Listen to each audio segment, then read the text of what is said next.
There to go there. What happened there?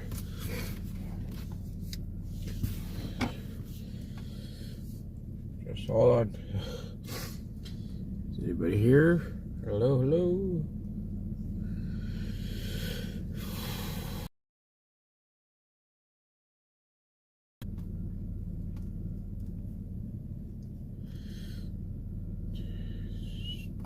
Which is working. Come on.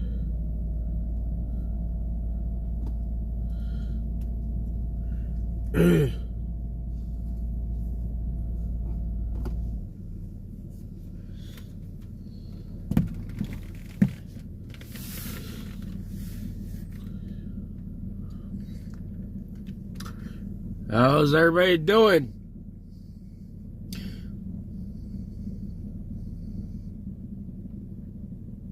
Start it. No.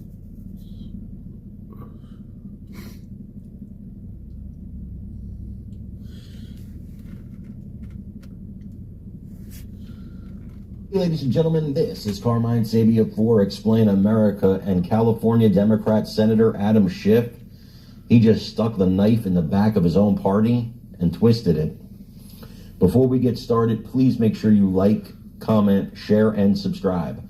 Those little things really help us out, and they help our channel continue to grow. And if you're not watching us on YouTube, please visit that address in the lower right-hand corner. It's youtube.com/@explainamerica. And when you get there, helps us out. Adam Schiff will never be mistaken for somebody who loves Donald Trump. In fact, he's done most of his fundraising, got to the Senate, and did everything in his career in the past few years basically off of hating President Donald Trump. And so it's weird when you hear him say that his party did wrong, when you hear him lambaste his own party, the Democrat Party. And he said this after the Democrats' behavior, which was abhorrent, at President Donald Trump's speech to a joint session of Congress. Normally this is called the State of the Union, but because it's his first year in office, it's not a State of the Union. That'll be next year, but it's the same thing. Well, their behavior was abhorrent, not standing for a child with cancer, not standing for families who lost loved ones to illegal immigrants, not standing for somebody who got into West Point after his father passed, and that was his dream for him. It was just a horrible display. And only a few Democrats broke that mold. They looked horrible, and even Schiff had to say it here. Now, Schiff goes on, of course, to excoriate Trump and really tell lies about him here in this particular interview, which I'm not a fan of, but Schiff lies. That's what Schiff does. And so, we had to get back on track with that at the end of this, but it's a really interesting listen. So I want you to watch this video and let me know what you think in the comments. Joined now by Democratic Senator Adam Schiff of California. Senator, thank you for joining us this morning. There's obviously been a lot of hand-wringing over how Democrats treated the State of the Union address. Let me read you what your colleague in the Senate, John Fetterman, had to say. He called the Democratic response a sad cavalcade of cell phones and unhinged petulance. It only makes Trump look more presidential and restrained. We're becoming the metaphorical car alarms that nobody pays attention to, and it may not be the winning message. Does Senator Fetterman have a point? Well, I think the lack of a coordinated response to the State of the Union was a mistake. And frankly, it took the focus off of where it should have been, which is on the fact that the president spoke for an hour and 40 minutes and had nothing to say about what he would do to bring down lengthy address, sitting at the kitchen table, hoping that he would offer something to help them afford a new home or pay their rent or afford health care or child care. There was nothing in it for the American people, and that's where we need to keep our focus. I was just listening to your guest precede me, trying to explain that these tariffs, these on-again, off-again tariffs, are not about trade. It's a drug war, but next month it's a trade war, but now it's a drug war. It was incomprehensible, and he was also trying to say that job numbers that came in less than expected are somehow good news. They're destroying the economy, and they're making it harder and harder for Americans to afford things. that's where we need to keep the focus. That's why we lost the last election, because we weren't laser focused on the high cost of living. And what they're doing now is just making it so much worse in the administration, and that's really what we need to emphasize. Right.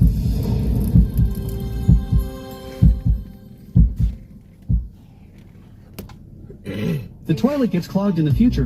Don't use your hands to clear it. Just learn this trick. Frequent clogs are often accompanied by foul odors. No matter how hard you try to unclog it. How you doing, trolls? I know you're back there. I'm Andrew Kraft. Gorgeous five-now picture there over Los Angeles. And earlier today, Oh, the border. learned that according to an illegal immigrant from Guatemala. Come on, trolls, you can talk. Don't be scared. Count indictment alleging he led one of the largest human smuggling organizations in the United States, a ring that smuggled approximately 20,000 illegal immigrants from Guatemala to destinations nationwide over a 5-year span. Fox News correspondent Alicia Acuna. Oh, yeah, it's pretty low. Yeah, we can watch. Caused deaths. Federal authorities in Los Angeles announced the takedown of a Guatemalan criminal organization responsible for one of the largest human smuggling operations in the United States. On Friday, agents arrested Eduardo Domingo Renoch Matul and Cristobal Mejia Chay, both illegal immigrants from Guatemala, for allegedly moving more than 20,000 migrants into the U.S. since 2019. The Border Patrol says agents noticed illegal Guatemalan immigrants being... Guatemala has now been arrested on a 4-count indictment trolls? alleging he led one of the largest I know you're human back smuggling there. You're so organizations quiet in the tonight. United States, a ring that that's smuggled right. approximately 20,000 illegal immigrants from Guatemala to destinations nationwide over a 5-year span. Fox News correspondent Alicia Acuna on this story. Organization caused deaths. Federal authorities in Los Angeles announced the takedown of a Guatemalan criminal organization responsible for one of the largest human smuggling operations in the United States. On Friday, agents arrested Eduardo Domingo Renoch Matul and Cristobal Mejia Chay, both illegal immigrants from Guatemala, for allegedly moving more than 20,000 migrants into the U.S. since 2019. The Border Patrol says agents noticed illegal Guatemalan immigrants being transported with large amounts of cash. This was more than just a regional smuggling organization. This was a complex, coast-to-coast smuggling organization. Authorities say the group charged migrants up to $18,000 to get from Guatemala to the Arizona border. The smugglers would then hold the migrants in stash houses in Phoenix and Los Angeles before relocating them around the country, often keeping migrants hostage for months in this LA neighborhood if they didn't pay the transport fees. Also charged, Jose Paxtor Oxley, who was already behind bars for killing 7 immigrants, including 3 children, in a 2023 car crash in Oklahoma that happened during a transport from New York to Los Angeles. Another suspect, Elmer Obispo Hernandez, is on the run after authorities say he threatened to kill a federal agent. While search warrants were being executed in Los Angeles on Friday, he telephoned a member of the investigative team and threatened to kill that agent and his family members by cutting off their heads. The 3 suspects in custody are being held without bond and face the death penalty if convicted. In Denver, Alicia Acuna, Fox News. Alicia, thanks so much. In the meantime here, we want to listen to a little bit more of this press conference today with the U.S. Attorney there for the Central District of California announcing into custody. Let's watch. Good morning. My name is Joe McNally. I'm the acting United States Attorney here in Los Angeles. I'm joined by my partners in federal law enforcement from Homeland Security Investigations and the United States Border Patrol, Deputy Special Agent in Charge Dwayne Engelbrecht, and Greg Bavino, Chief of the El Centro sector of the Border Patrol. I'm here to announce an indictment charging 4 defendants with operating one of the largest human smuggling rings in the nation. The indictment alleges a transnational criminal organization smuggled approximately 20,000 illegal immigrants from Guatemala to the United States via Mexico. and then transported these aliens to cities throughout the United States. The offenses alleged in the indictment show a criminal group that acted with callous disregard for our nation's immigration laws and no regard for the immigrants that they smuggled. They held individuals smuggled hostage for months, threatened them and their family members with violence, and others, including children, were killed in a horrific car crash in Oklahoma in 2023. The indictment charges 4 defendants, all of whom are illegal aliens from Guatemala who committed crimes. The defendant faces up to life imprisonment and the possibility of the death penalty. Their crimes include conspiring to transport and harbor illegal aliens for private financial gain, which, as I mentioned, at least in one instance, resulted in death. The ringleader, Eduardo Domingo Renojo Mattel, was arrested and arraigned on Friday along with his right-hand man, Mahia Cha. Both defendants have pleaded not guilty, and a trial date is being set. Another defendant, Helmer Obispo Hernandez, is a fugitive. He's pictured here. In addition to the charges of the indictment, he's also charged in a federal criminal complaint with threatening to kill a federal law enforcement officer. While search warrants were being executed in Los Angeles on Friday, he telephoned a member of the investigative team and threatened to kill that agent and his family members by cutting off their heads. Those actions demonstrate just how violent this organization is. A 4th defendant is in custody in Oklahoma in connection with the fatal car accident in 2023. The transnational criminal organization operated for at least a dozen years. From Guatemala to the United States, the movement of those illegal immigrants within the United States, especially between illegal aliens in the United States. According to the indictment, associates of the organization in Guatemala solicited thousands of illegal immigrants to come to the United States. Those associates then accepted payment between $15,000 and $18,000 for each smuggled alien to come to the United States via Mexico. They coordinated the movement from Guatemala to the United States. Mexican smuggling organizations transported the illegal immigrants from Mexico into the United States, initially to Arizona. Once the illegal immigrants were in the United States, they held them at stash houses, where they were later picked up by the organization's lieutenants. The illegal immigrants then, for an additional fee, were transported and moved to various stash houses throughout the United States, including Los Angeles. Those who did not pay their fees were held hostage, including at a stash house here in the Westlake district of Los Angeles. This organization caused deaths. In November 2023, while transporting illegal immigrants, defendant Jose Paxtor Ola caused a car accident in Elk City, Oklahoma, where he was transporting people illegally.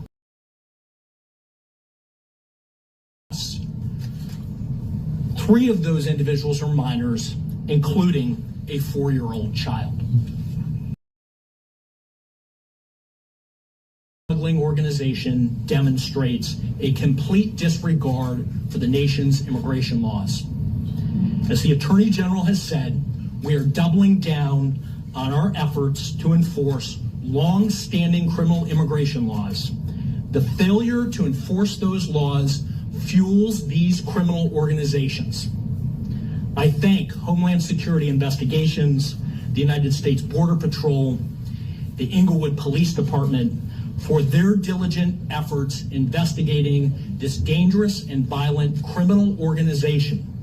I also thank our prosecutors, Sean Nelson and Elia Herrera, for their work ensuring that these charges were brought and this organization dismantled. The human smuggling case that I've spoken about was part of a week-long series of events focused on revitalizing existing immigration enforcement activities, which include cases in which illegal immigrants were victimized, other cases where people here illegally, exploited the nation's immigration laws, and dozens of criminal complaints this week were filed against illegal aliens with criminal records who had been removed from the United States after felony convictions and then returned. These included individuals convicted of violent crimes like this area of criminal activity is a priority, a top priority for the Department of Justice, and our efforts to target individuals participating in criminal activity here will continue. I'll now turn it over to the Deputy Special Agent Charged from Homeland Security.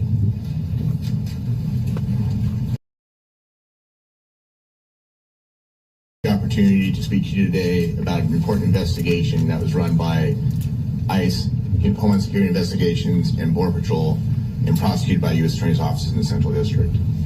This investigation targeted a prolific human smuggling organization that was responsible for moving roughly 20,000 immigrants into the United States. As mentioned previously, this investigation also resulted in the death of 7 migrants as they were transporting east into the interior United States, including a 4-year-old child. The organization would typically bring in their clients into the Los Angeles and Phoenix area and transport their money into bank accounts, laundering those funds and depositing those into Los Angeles-based financial institutions for banks in the region. Human smuggling is a grave and dangerous endeavor that people who are mostly desperate and looking for a better life engage in, not realizing the possible dangers and the end results, which sometimes involve trafficking, exploitation, coercion, and long-enduring trials and tribulations to get to their end destination. The illegal activity not only endangers their but also the national security and public safety.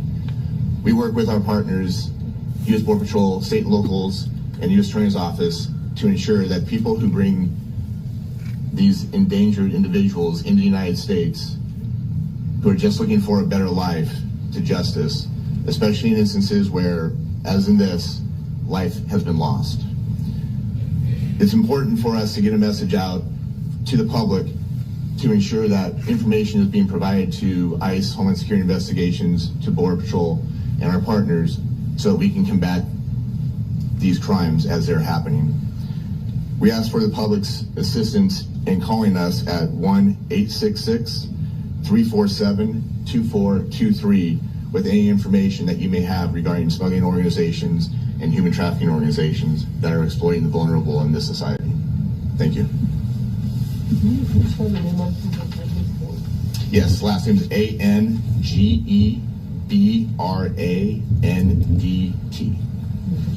Dwayne, D-W-A-Y-N-E.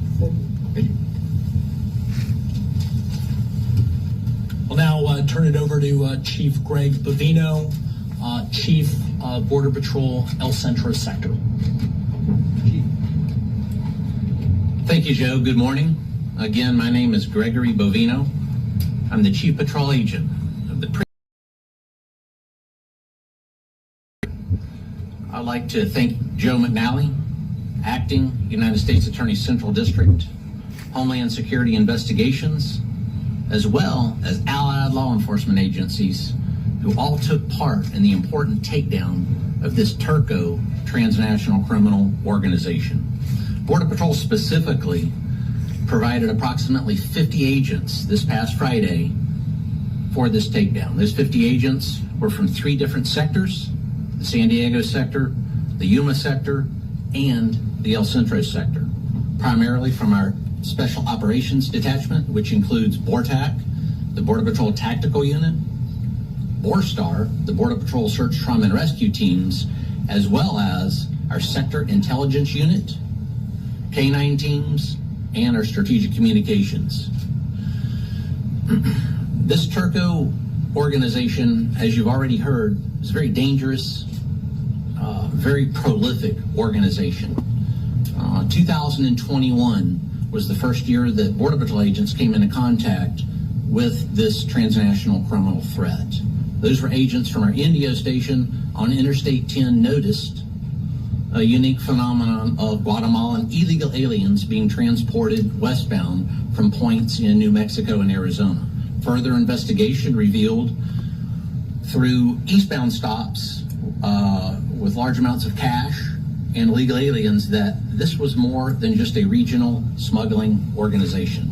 This was a complex coast-to-coast smuggling organization, a coast-to-coast organization. At that time, our partners from Homeland Security as the United States Attorney's Office here in Central District. And in the ensuing years, a lot of good work was accomplished by all parties involved, resulting in that takedown this past Friday. I'll close by saying that border security is created. Let me say that again. Border security is created. It doesn't just happen. It's created through innovation, forward thinking, and moving the ball down the field. This Turco organization was destroyed, dismantled, top to bottom this past Friday. And that's what we're after here. That is what we are after here. With our partners at HSI, U.S. Attorney's Office, and all other law enforcement agencies, one of the most complex, far-ranging, far-reaching smuggling organizations is now out of business. On behalf of the men and women of the United States Border Patrol, it's time to turn and burn. Turn and burn. We're turning and burning onto that next target. As soon as we leave this conference room, we're on to the next one. Thank you. Thank you, Chief. I'll now take questions. Yes, sir. So you said that they are responsible for transporting, and how much time did it take them to smuggle that many people into the United States?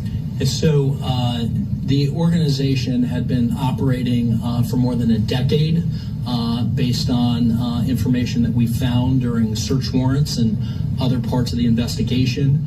The 20,000 number is based on material that we seized during a search warrant.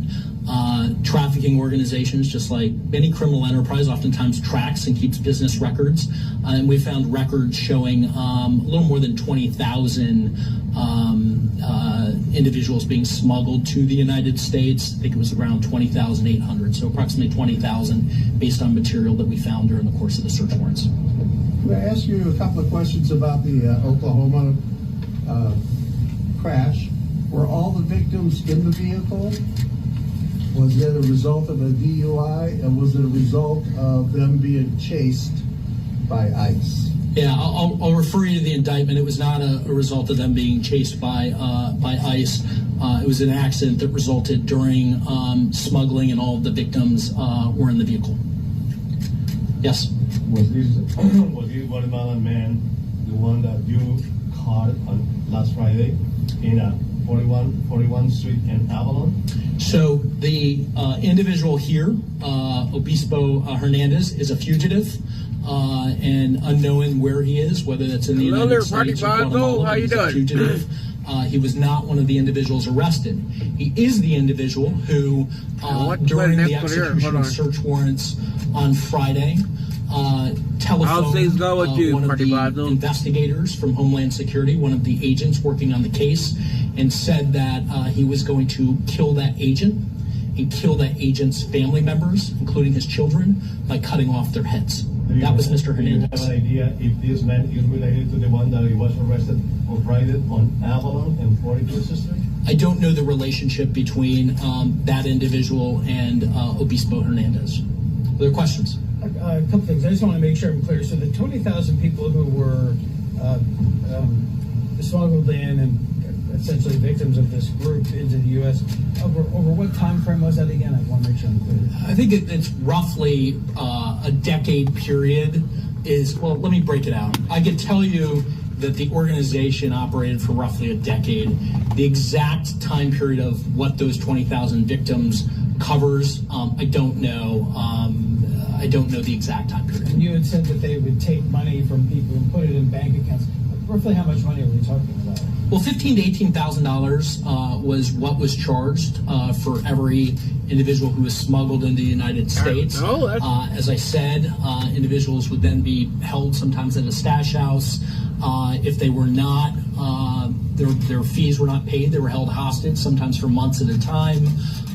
There was violence threatened against family members, often down in Guatemala. They would tell the individual at the stash house that, we're going to harm your family in Guatemala if you don't pay. And obviously, they also, the actions resulted in the deaths of 7 individuals, including a 4-year-old child. Yes? Question, of the 20,000 individuals, approximately what percentage would know? I don't have that information. I can, we can find that for you.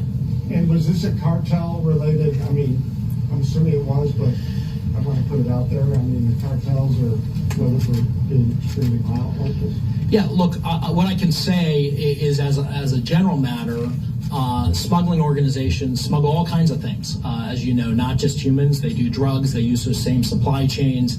And in order to exist in Mexico and in Guatemala, you have to have very significant criminal partnerships and ties to cartels in order to be able to operate as a general matter. Yes? Can you speak on what makes these defendants eligible for the death penalty and what your thoughts on that is?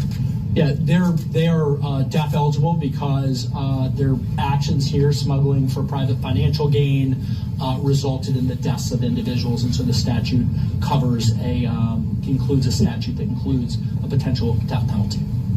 Sir, when you were talking about cartels, are you talking about the Sinaloa cartel or cartel Jalisco Nueva Generación? I'm talking as a general matter that human smuggling organizations only thrive when they form partnerships and work with cartels. But for that, they're not going to be able to operate.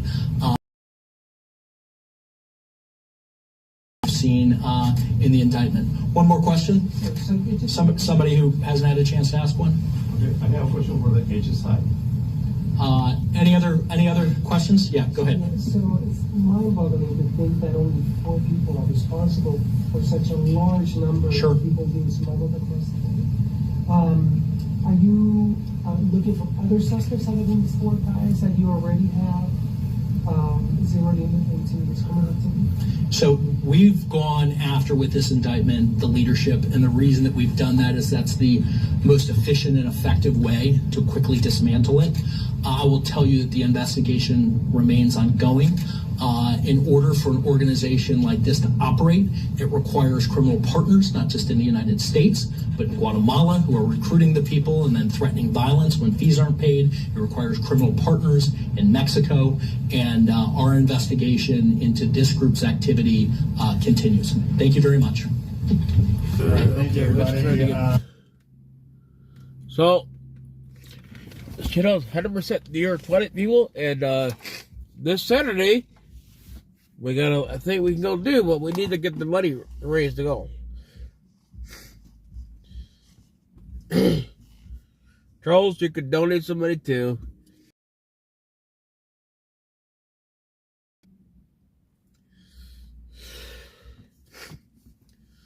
Let's see, the one thing I'm really gonna watch is I really like this one too. Let's see if we get anybody else on here.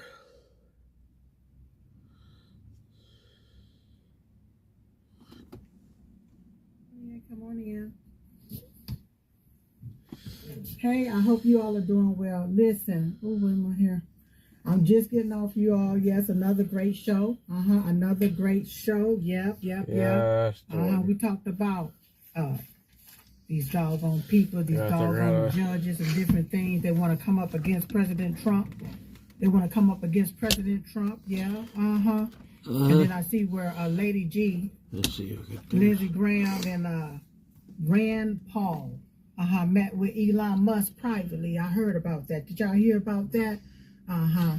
Talking about if it's gonna be a reduction in the funds, if you're gonna be taking and trying to reduce the amount of taxpayer money that's being sent out to all of these different places, that It got to go through a congressional vote.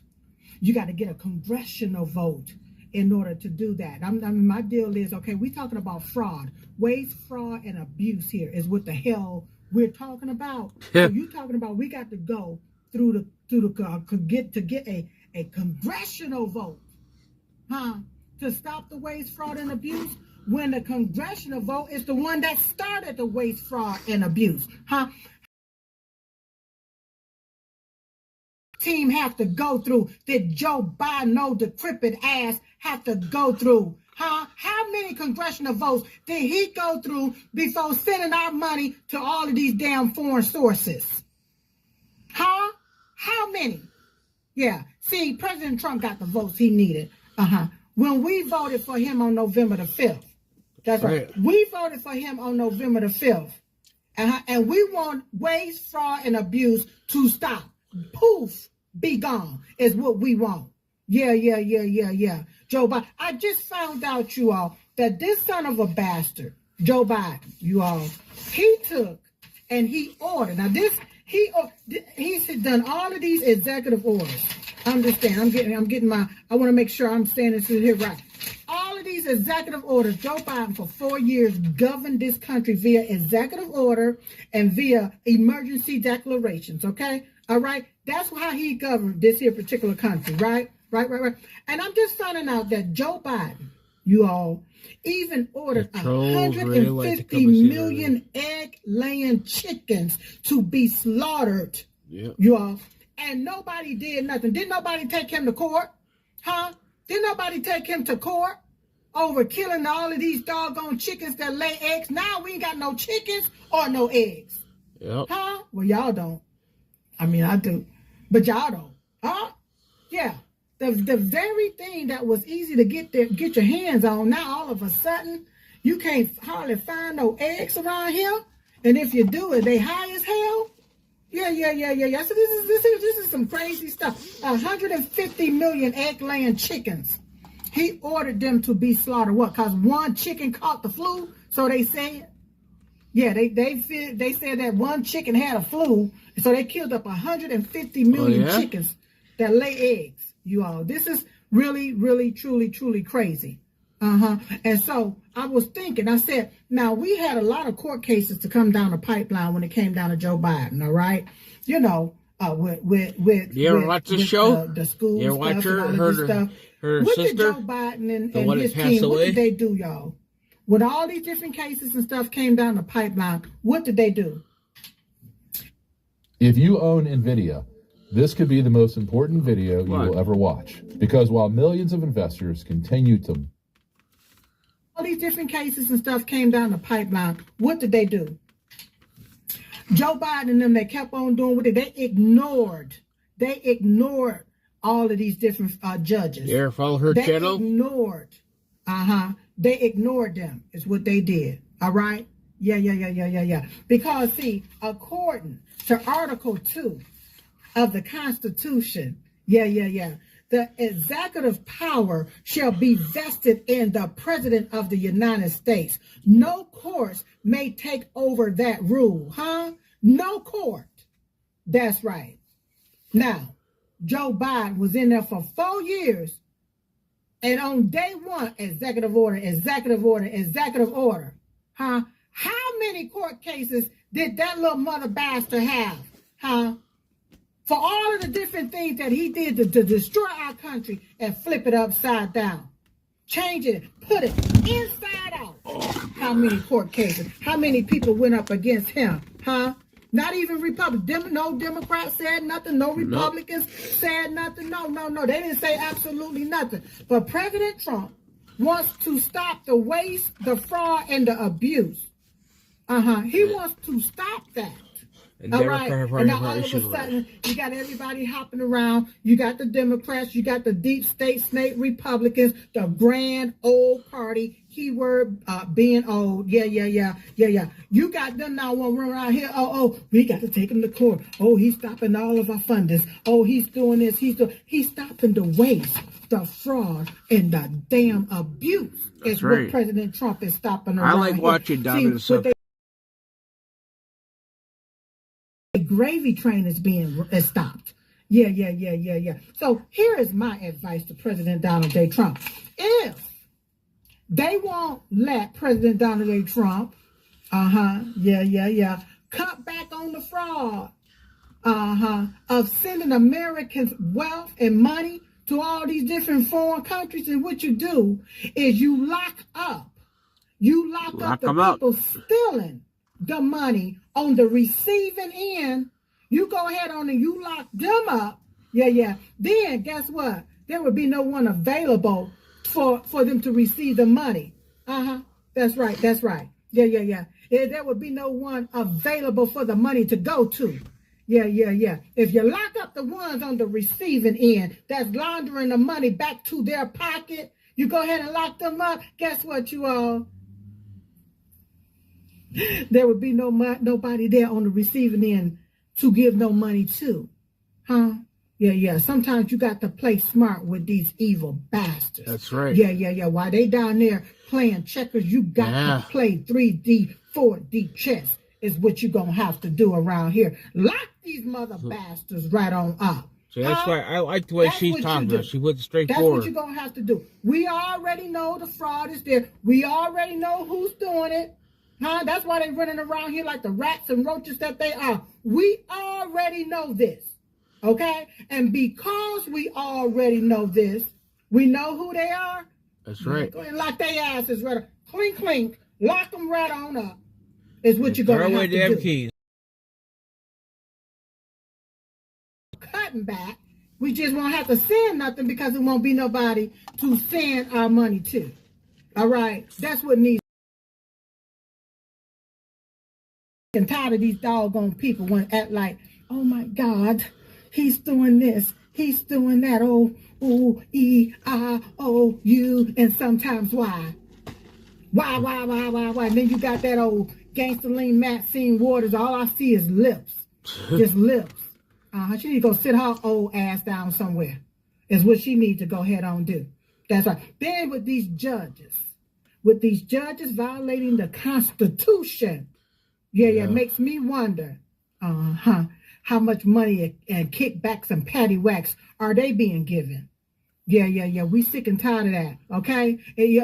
Why the hell are we paying taxes? Why are we paying taxes, you all? Yeah, for them to launder the money to a foreign country. Yeah, all I can do is just call it straight on out. Why? Somebody tell me why. Yeah. Tell me why. I want a refund. I want a refund. That's what I want.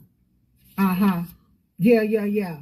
If our country can be governed by a few folk, why the hell did we elect a president?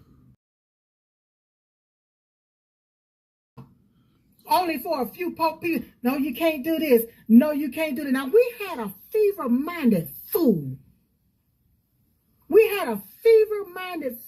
A decrepit, demonic, imbecile bastard for 4 damn years. Ain't nobody said shit about the way he was governing and about the way that our money was being funded. Nobody said nothing. That's right. Yeah, I'm mad as hell. That's right. Because we elected President Trump. We shouldn't have to go through no congressional votes just to say we want to cut this waste, fraud, and this abuse. We shouldn't have to go through this bull crap. No. The people already voted. We the people already voted. We want it to end. That's what we want. Got to go. You got that old two-faced bastard Lindsey Graham. Yeah. And Rand Paul, people like them, Republican senators sitting there in the meeting. If you're gonna do this reduction, and if you do this, we got to go through. We got to take a vote. Damn that! We already had a vote on November the 5th when we voted for President Donald J. Trump, so that he can go in there and shut this shit down. That's right. What's the best oil to cook with? Number 3, canola oil. If you can find organic canola oil, then it's actually a very good oil. The problem with canola oil is most canola oil in the United States. And shut this shit down. That's right. Shut it down. Now, see, I'm a tax-paying citizen. Because I have a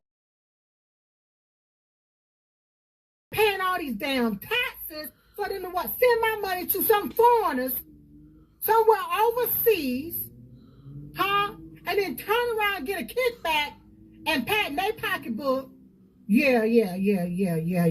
Sick and tired of that bull crap. Sick and tired of it. Surely am. I surely am. Yeah. Y'all didn't do it to Joe Biden. You didn't do it to Obama. You didn't do it to them. No. Leave President Trump the hell alone. Leave him alone. And let him do what the people elected him to do. That's right. That's what you do. We the people voted him in there. That's what you do. Yes.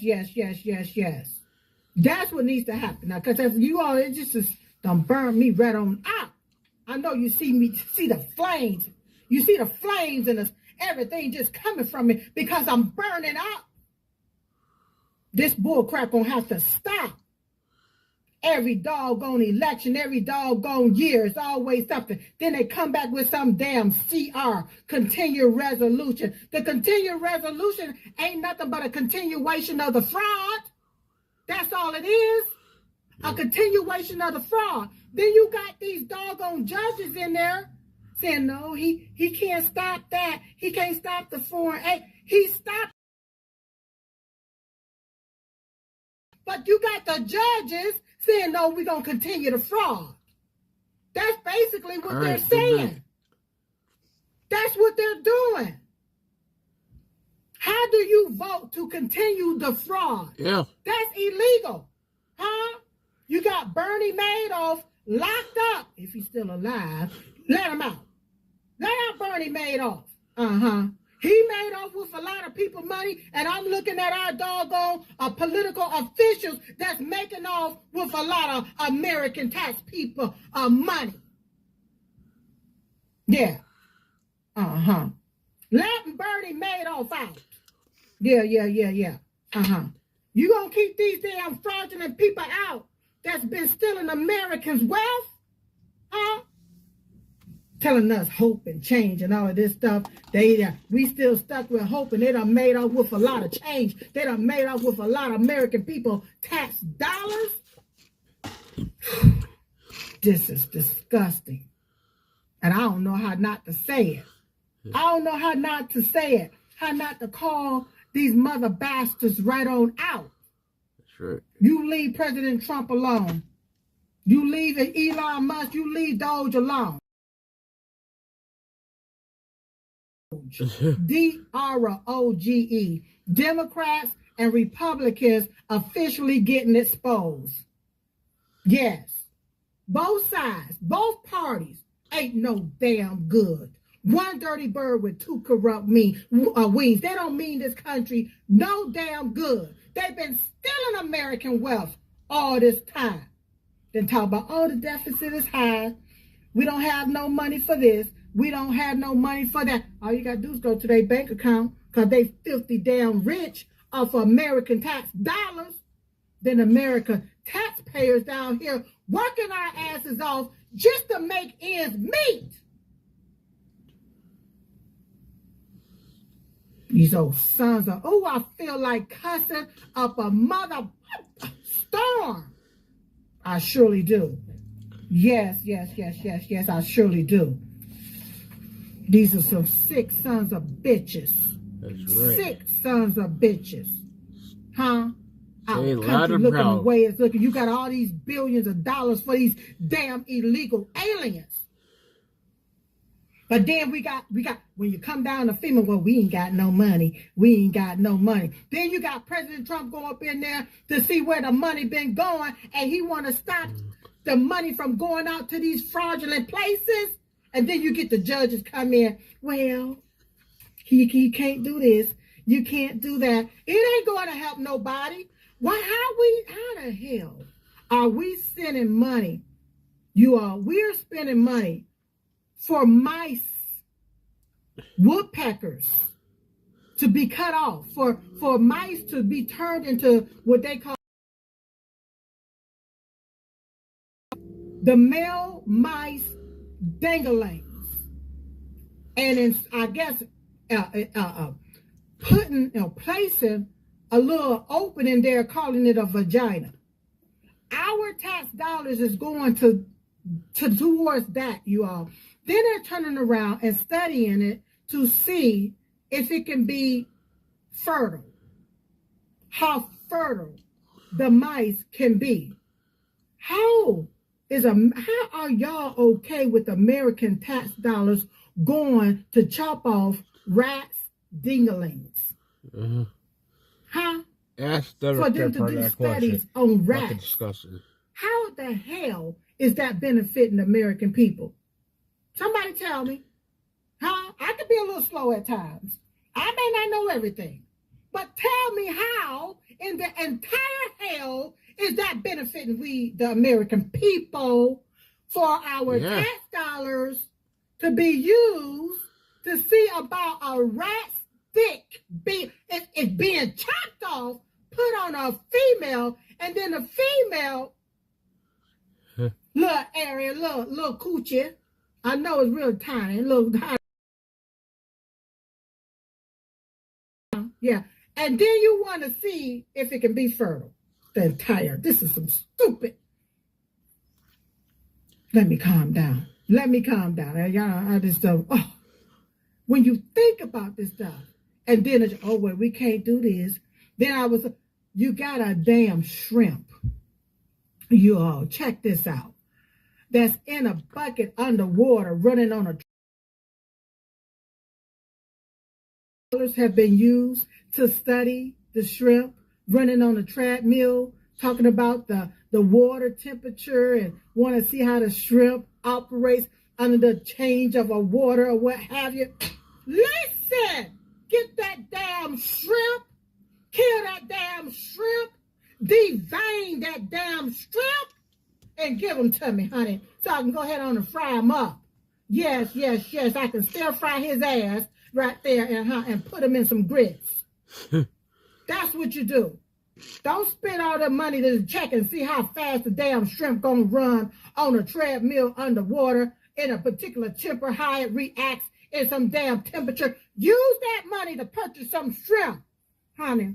That's what you do. So we can feast off of them. That's what you can do. Yeah. I can make me a nice stir-fry shrimp. That's right. You can do shrimp and chips, shrimp, fish and shrimp. Yeah. To do all the different things with the shrimp. But no. These stupid bastards want to take American tax dollars. So we can study this shrimp running on a treadmill underwater. See how it reacts when the temperature changes in the water. These people have lost their rabbit minds. They've lost their damn minds.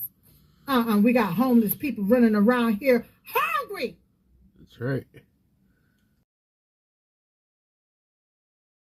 This little device that gives his family all the water they need during a big emergency. Here hungry. They can use some shrimps. Yes. They can use it. Yeah, they can use the shrimp. Hell, I can use the shrimp. Yes. I can make me a nice dish. That's right. Put me some sauce up in there and stir it up in some butter and different things. Or put me a batter on that baby and take it and put it in a deep fry with some grease. Yes, dip it right there in the grease. Fry it right on up. Yeah. So this is some crazy stuff, y'all. See how I calm myself down? Yeah, I had to calm myself right on down. I was waiting on all my equipment is updated. Yeah, it looked like the last one just finally went off, okay? So listen, you all, look, go help a sister out. Go to diamondsilkstore.com and get the Diamond Silk bobblehead memorabilia, you all. I'm going to give it to you straight up for 50% off. Go get the Diamond Silk bobblehead memorabilia. Yep. Go and get it. Yep. It's a bobblehead memorabilia. I want you all to be part of history. I want you to be part of history. Y'all know Diamond Silk that we've stated, guess what? It's come to pass. Even though they've called us all type of conspiracy theorists, all of the conspiracy that they said that we was conspiring to say or talk about, guess what? It's come to pass. I tell them we're not no conspiracy theorists. We're conspiracy analysts. We analyze all of the conspiracies that they have conspired against we, the American people. Now that we know the naked, nasty, low-down, gutter-written truth, it's time to lock all these mofos to hell right on up. That's right. It's time to lock them all up. These people came after my sister and I for what, $1,274 for a reimbursement that was reimbursed back to us for some doggone plane tickets.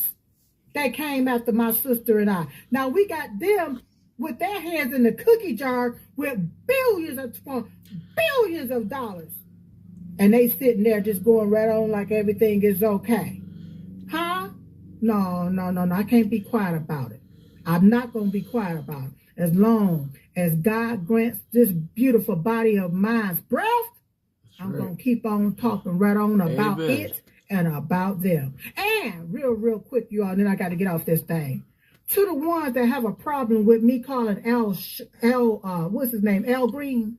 Yeah.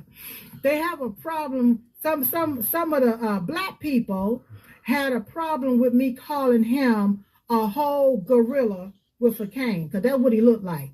A whole gorilla with a cane. Yes. Looked like he should have been on Planet of the Apes. Okay? That's right. Now, where was your black ass at when when black people was calling my sister and I coons and Uncle Toms? Huh? They was calling us coons, Uncle Toms, Aunt your mama, not your mama, Bahama mama, all of these different names. They called my sister and I. And I didn't hear black people taking and talking about, oh, how you gonna do this? How you gonna put the sisters down? No. But then you want to ask me, how am I gonna compare this black man with an animal? Yeah. Hey, what's that damn animal name? They always see a sight. A sight is a sightseeing. Sasquatch? Swatch? What is it called? Huh? Yeah. That's what we found him. We found him right there in Congress. Yeah. With a cane, with a stick, look like a lightning rod. Yeah. Cause that mother bastard looked like a damn gorilla. Yeah, that's what he looked like to me. Okay? Yeah. You can call me a coon and an Uncle Tom and think you can get away with it without me calling you a whole gorilla. Yes, an ape, a monkey, a chimpanzee. Yeah. Yeah.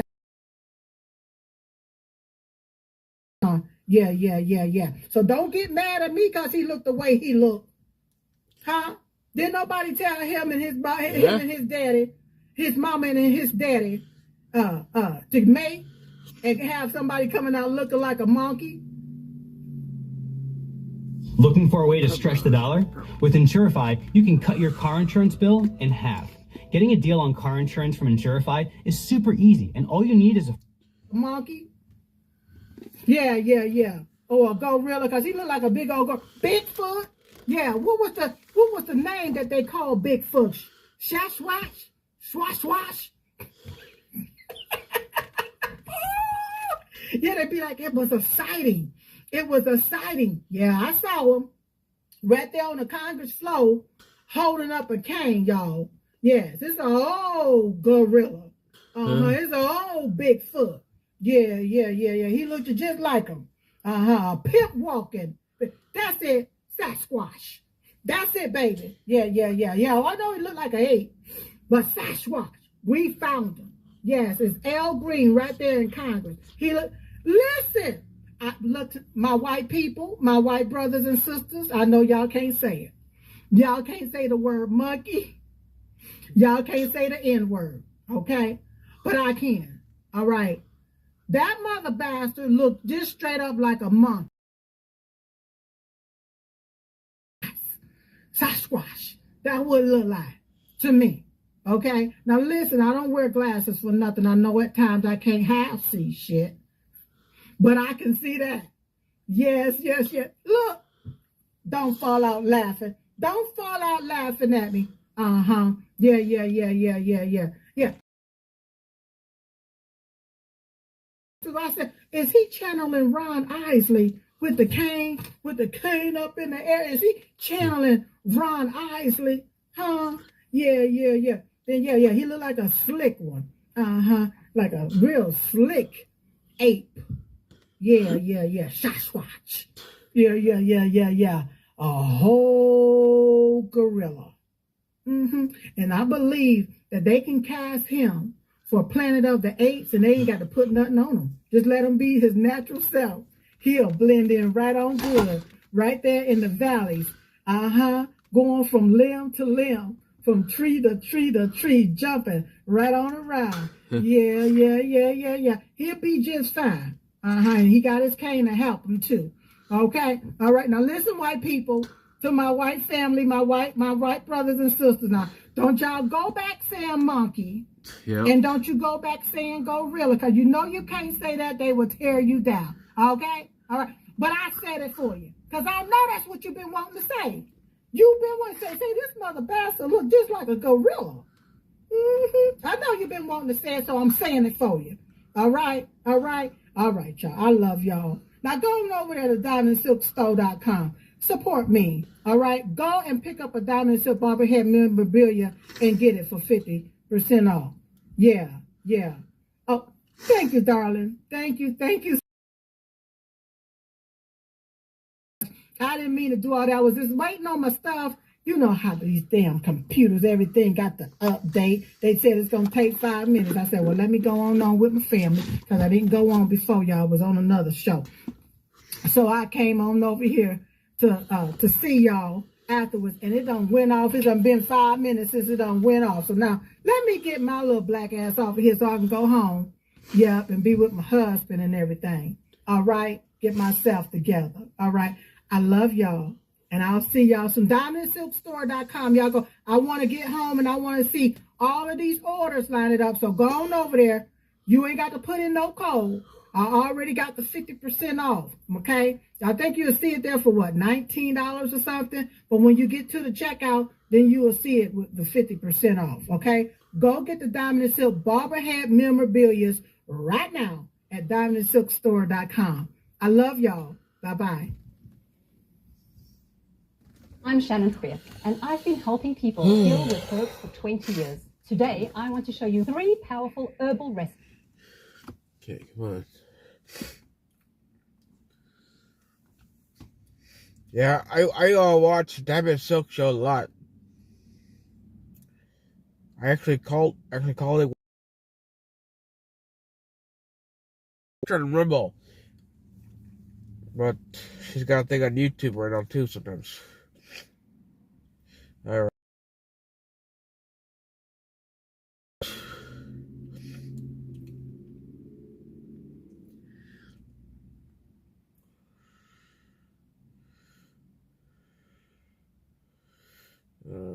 Okay.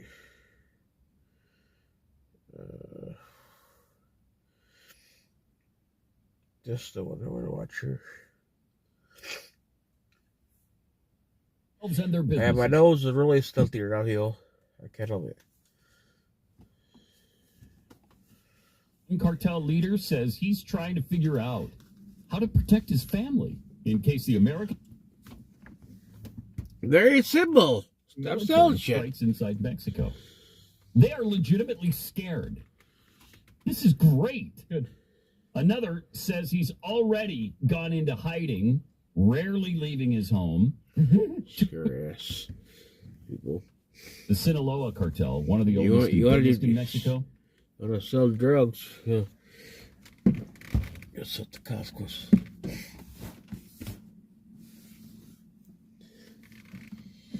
So you got that there to.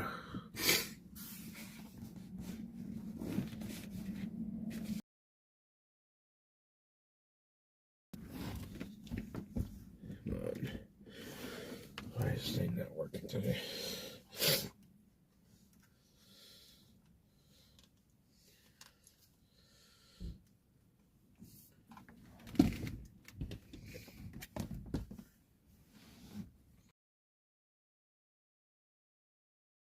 A lot better.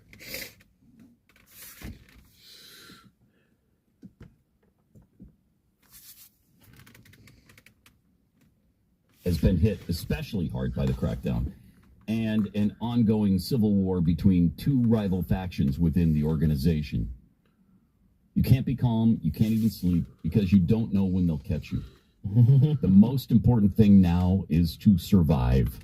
Wow. So some of the fentanyl manufacturers have shut down their operations already? Yep. That's pretty awesome. The New York Times revealed, amid Trump's threats of tariffs and using the U.S. military to directly confront them. Along with the Mexican government's renewed pressure campaign, cartel leaders have taken steps to protect themselves and their businesses. One cartel leader says he's trying to figure out how to protect his family in case the American military strikes inside Mexico. They are legitimately scared. This is great. Good. Another says he's already gone into hiding, rarely leaving his home. Two young men who produce fentanyl for the cartel say they've shut down all their drug labs. You can't be calm. You can't even sleep, they said. Yes. Other steps they're taking include selling property, drone detection experts, and purchasing larger caches of firearms from the United States. Yeah, that's probably not good, but it's fascinating that they are legitimately afraid and concerned now. The cartels understand that they'll be unable to win in a direct fight with the U.S. military. They don't have that concern about the Mexican military. A couple of decades ago, when they sent like 9,000 troops north to fight the drug cartels, about 6,000 out of the 9,000 joined the cartels. They were bought off. Oh, no.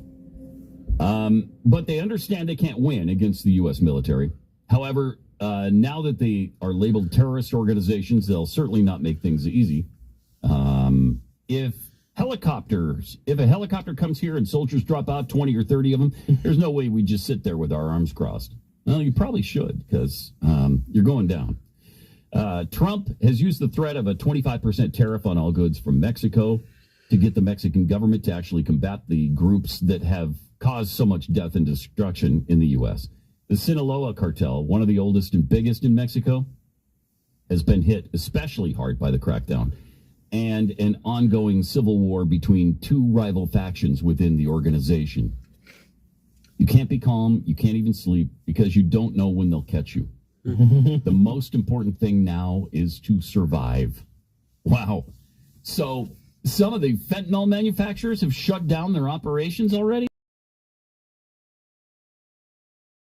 Kind of amazing. It's why the U.S. military is one of the most trusted institutions in America. They just did a survey last June about who you have confidence in and how much confidence do you have in each of these groups. And at the top of the list is small business at 68%. Have a great deal or quite a lot of confidence. 68% of people said they have that. Very little or none, only 7%. Tina, how you doing? The military was number 2 at 61%, 61 to 12. Followed by the police, the third most trusted institution, 51% to 17%. The medical system, just barely, 36 to 30. Organized labor, 28% have quite a lot of confidence, and 27% have very little or none. 28-27. They're 1% above water. Banks, 27-26. Also 1% above water. Higher education, 18 to 18. And I guess the rest have no opinion on it. I did okay. The church or organized religion, 32% have quite a lot of trust. 32% don't. So they're even. Public schools, 29% have a lot of confidence. 34% do not. They're 5% underwater. Large technology companies, 27 to 32%. Ooh, the U.S. Supreme Court, 30 to 38%. Yeah, because nobody can really trust them.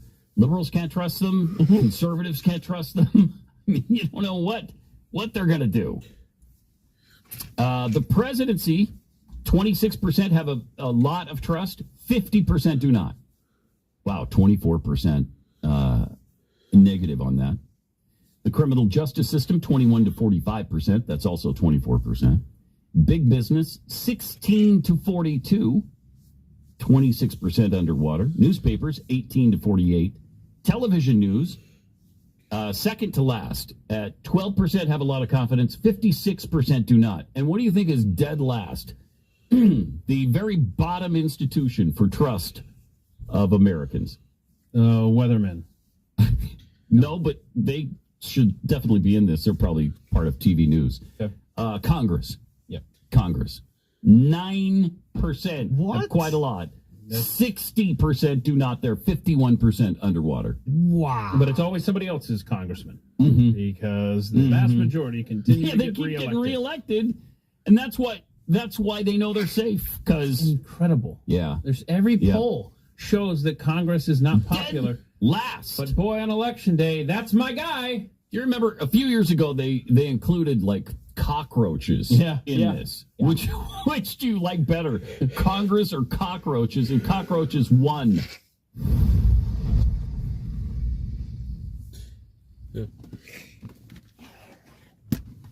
Former CIA official warns deadly strike coming to America's power grid. Can you keep your family We'll get safe more. Hold when on, the lights everybody. go out? A former CIA director stunned listeners with a stern warning. An attack on America's infrastructure would black out But the national grid. right now, all I know is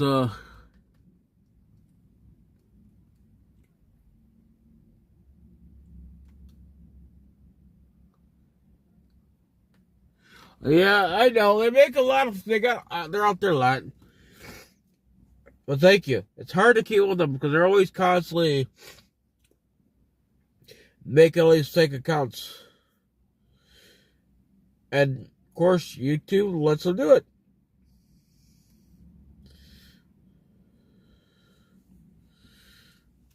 Yeah, this is...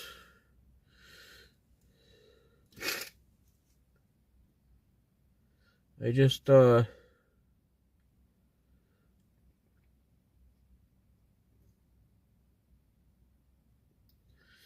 it's just at the point now, I just like... I got tired of playing little games anymore.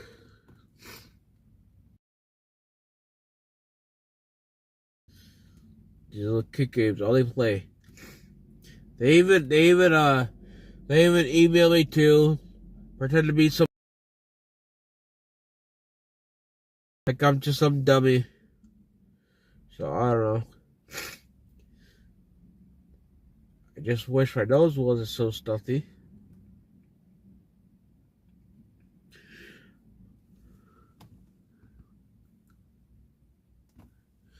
Yeah, that's what it is. They emailed me. Not said, oh yeah, there's a protest going on here. And a protest going, I want you to come out there. And they try to pretend to be somebody else. Oh, like really, you really think I'm that dumb? I mean, I know what the game they're doing. But they just keep doing it every day. They go into everybody's chat there and pretend to be me.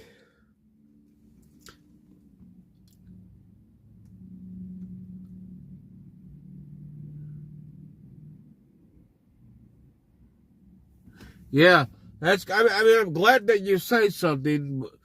That's the thing is, that's what they want. They want me to, if I go into anybody's chat there, it'd be easy for you guys to try to block me. That's why that's what they do with everybody's names are. Oh, I wrestled. Oh, this one here. Let's watch this one here. All right, let's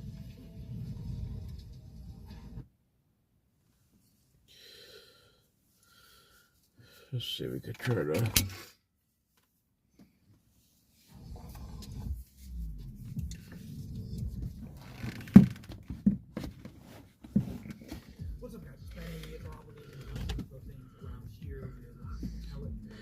Hello, how you doing? The Epstein list, government, obviously, people wanted arrests, they wanted perp walks, they wanted people going into prison. We wanted to have these declassified files, and of course, I think we're now realizing that these declassified these files don't even exist, right? Like, I'm not trying to blackpill anyone. I just the way that it's all been rolled out has been very bad, right? But it's also our obligation to tell you when good things are happening and when people have kept their word, okay? So here's a big problem. These ICE raids, Donald Trump actually changed the head of ICE. He was able, he got rid of the old guy and put a new guy in charge of ICE. Tom Homan is the border czar. Kristi Noem is in charge of DHS. Because Donald Trump wants more deportations. He wants the deportation numbers to increase. He wants 1 million people deported this year in the first year. Major hurdle to that is leaks inside. So you go on these raids. There we go. And the people that you're supposed to be raiding and arresting, they're gone, right? Where'd they go? Can't find them anymore. How'd that happen? Well, Kristi Noem, who's in charge of DHS, says that leakers are disclosing ICE operations to the criminal aliens. Yep. But something very good has happened. They have ID'd the leakers, and these people are going to suffer severely for that. 2 people within the Department of Homeland Security have been accused of disclosing DHS operations, Trump administration mass deportation plans. They should be the video exclusively provided to Fox News. Noem is seen giving an update on the matter. We've identified the leakers and the information in the Department of Homeland Security. We plan to prosecute these 2 individuals and hold them accountable for what they have done. We're going to continue to keep America safe. Noted is that they may face charges, and these charges may mean 10 years in prison. Well, it should be maybe. It should be. They're going to. We're preparing to refer to jail. DOJ for felony prosecutions. These individuals face up to 10 years in federal prison. Find out and root out all leakers. You might recall that people in the first administration were able to leak anything they wanted on President Trump, causing, of course, horrible damage to the administration. Everyone, I wanted to give you a quick update. We have identified 2 leakers of information here at the Department of Homeland Security who have been telling individuals about our operations and putting law enforcement lives in jeopardy. We plan to prosecute these 2 individuals and hold them accountable for what they've done. And we're going to continue to do all that we can to keep America safe. Well, I mean, yeah, hell yeah. I like, as a, gotta say, you gotta give credit, right, where credit is due. DHS to use polygraph tests to crack down on leaks on ICE raids, and we were just with Kristi Noem, and they mentioned this, that they're going through and they're identifying and narrowing the scope for who is doing what inside DHS, because the people who have internal knowledge of these ICE raids are actually quite few. So, ladies and gentlemen, this is something that they've taken very, very seriously. Department of Homeland Security, Kristi Noem, warned DHS employees that any polygraph will include questions on leaks. Yep, clears, Noem last week issued an internal directive that all polygraphs the Department of Homeland Security administer include questions about unauthorized communications to media and nonprofit organizations. Leaks on the deleterious effects of leaks on the ability to enforce our border. This has been an organization, DHS, that has been deeply serious about this. Here's Tom Homan. Where are these leaks coming from? Yeah.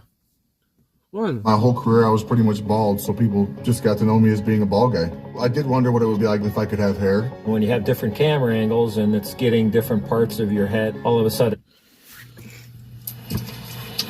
Well, look, we think it's coming from inside, and we know the first leak of Aurora is under current investigation. We think we identified that person under investigation right now. The California leak, Secretary Noem, she's correct. Some of the information we're receiving tends to lead toward the FBI.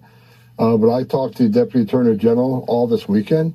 They've opened up a criminal investigation. And they have promised that not only this person lose their job and lose their pension, they're going to go to jail. They're going to criminally prosecute. So we're all over it. Later on in the exact same week, as they were hunting these leakers down, Kristi Noem had this to say about what would happen to them. Found some leakers. We are continuing to get more. They will be fired. There will be consequences. And remember, when they leak information to the press in order to blow an op, they are putting law enforcement lives in jeopardy. They are risking their lives and putting their families in the position where they'll have to live without those individuals any further. So you bet we have used every tactic that we have. If you remember, we talked just last week about how I'm using polygraphs to go after and to really interview these folks because we are a national security agency. I have that tool I can use. Also looking at their emails, looking at their communications. And it's amazing how these bureaucrats who have an agenda to stop the work that we're doing to bring safety to America, how they will sell each other down the river if it's just to protect themselves. So don't worry, I am doing everything to find these leakers and to get rid of them so that we can do our work and our law enforcement officers and agents can do it safely. Ladies and gentlemen, we're with Kristi Noem for a day in New York City just 4 days ago. And she was constantly talking about this, how they're going to make examples of these people. And punishment for anybody who leaked any classified information on Trump, got Trump impeached, they were leaking information. There was zero consequences. So the only way to stop it is to actually punish people. Here's Kristi Noem this morning. This made a ton of news. That you have found leakers within DHS and you're going to prosecute them. Back on February 9th, you tweeted, "The FBI is so corrupt. We'll work with any and every agency to stop leaks." Were you wrong then to blame the FBI if the leaks were from within DHS? No, I think there's leakers all over throughout this government. I think that everybody needs to be, I think these in DHS specifically, these two were leaking our enforcement operations that we had planned and we're going to conduct in several cities and expose law enforcement to vulnerabilities, to those ops being jeopardized to where their lives would be in danger. So they will be prosecuted and they could face up to 10 years in federal prison because they did that. Anyone who is leaking information outside of how something is planned for the safety of those law enforcement officers needs to be held accountable for that. And you're going to continue these polygraphing of employees? The authorities that I have under the Department of Homeland Security are broad and extensive, and I plan to use every single one of them to make sure that we're following the law, that we are following the procedures in place to keep people safe, and that we're making sure we're following through on what President Trump promised, that he's going to make America safe again. This is the only way. Ladies and gentlemen, there's only one way that you can stop this. This really was the saboteurs of the first Trump administration. The reason why you might have been a little frustrated in Trump term 1 and why this term is so different is that there are no more leaks to the media. Now, I could name names here. There were people from inside the Trump administration that was constantly leaking to the press. But, just might as well say it. A problem solved. The only way to solve it, put people in prison. Glad that's happening. Yeah, they all need to be charged. They have to be charged. Not just talk about it, do it. Because no one's going to learn or keep doing things there. Because they don't get held responsible for their actions. Oh boy. So, yeah, it's got to change. Eagles aren't the best option.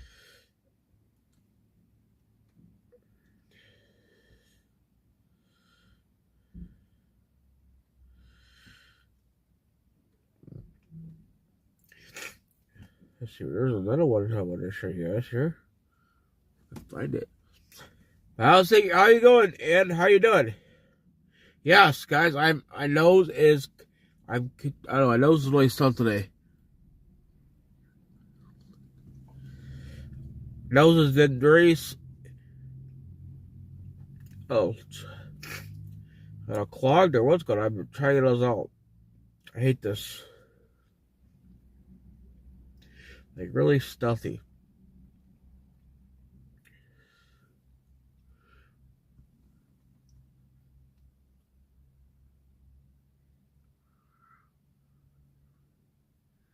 Well, the problem is,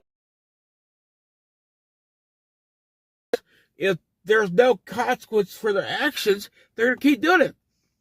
If you start locking it up for real, no more talking about it, people are gonna like, oh, you know what?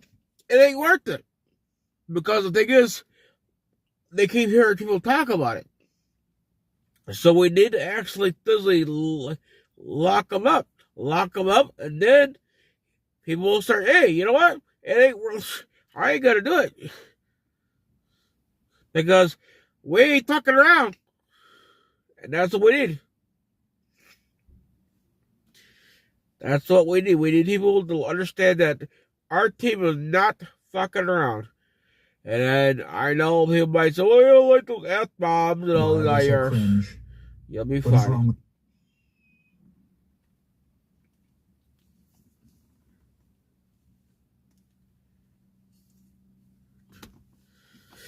You know, it's because even some people say a border agent was told he'll do it too. But I don't know. I'm waiting for it to come. You get these here freaking people, liptards fucking having a heart attack. Oh, Trump's gonna do. Sorry, but that's my language, people. That's what I feel about that stuff. Okay.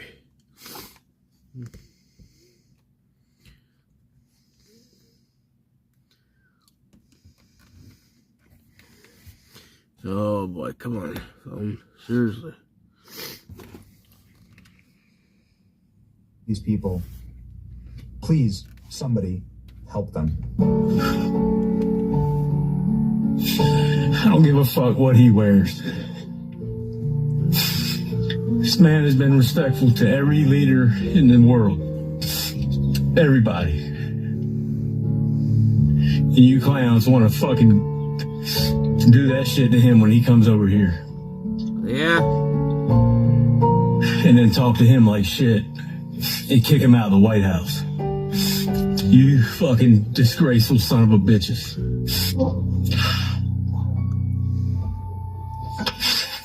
You want a little tissue, boy?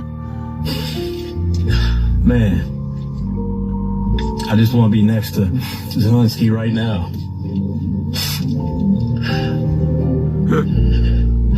I wish I could talk to him.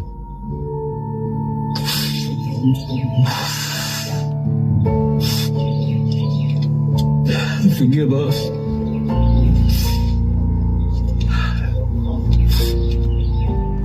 God damn, man, I can't. Sorry, y'all. I can't believe what I just witnessed in our. Cringe. You got a president who gives a shit about American people. Please, somebody help them. That's a repeat one. I don't give a fuck what he wears. We got a president who loves America. He's the best president in my history.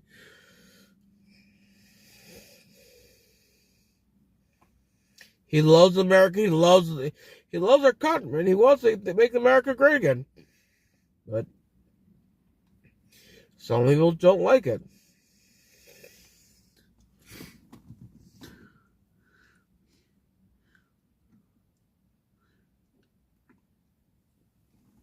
You know, I don't understand you.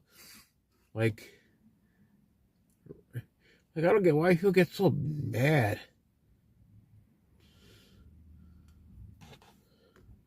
Everybody gets so mad that the president's doing, you know, he told us he could do things, everything he's doing. We got the greatest president, and his team is awesome. I like everything he's doing. I know some people don't like it.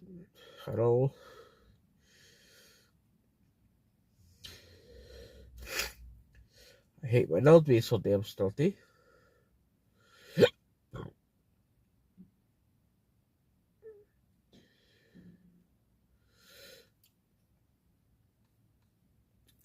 How's everybody else doing today?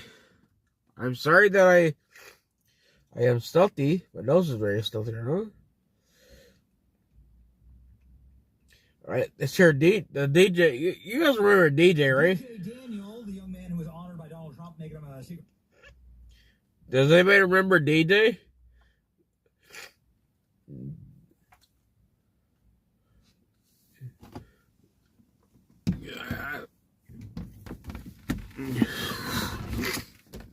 Sorry.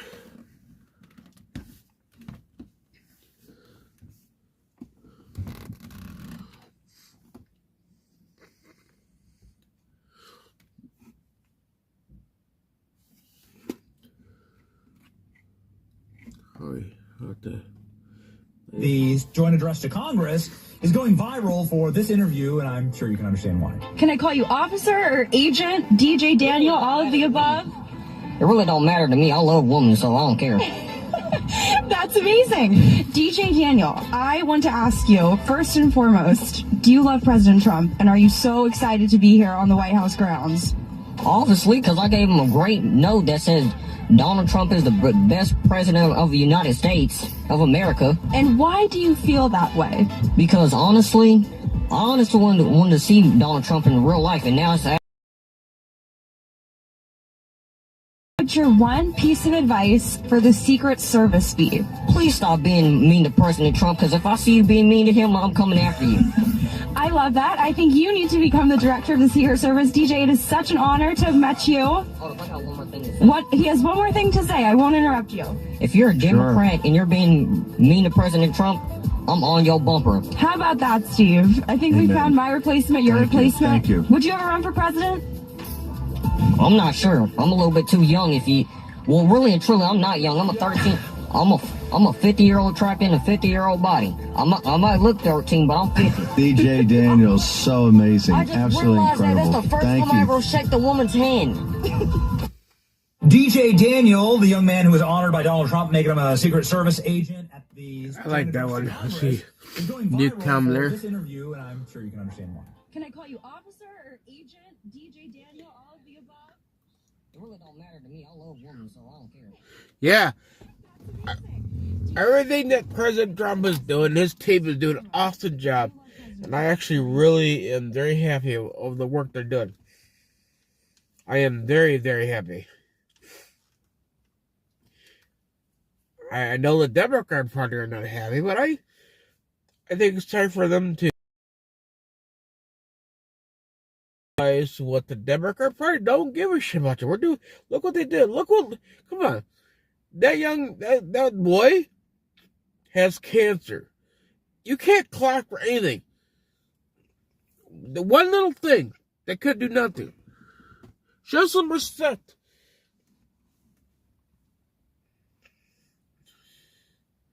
The only thing they could do is sit there and cry like a damn little bitch, basically. And that's the way I feel about it. Because they're not getting their way anymore. And they're not happy about it. Okay, where is the...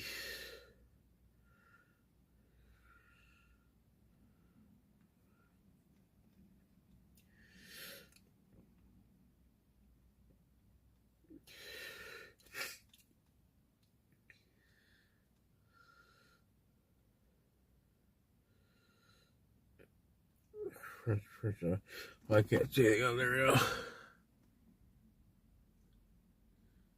Yeah, I mean, for that little boy's age, man, you know, he's very smart. I mean, he knows the truth, you know. But the Democrat Party, they just don't care.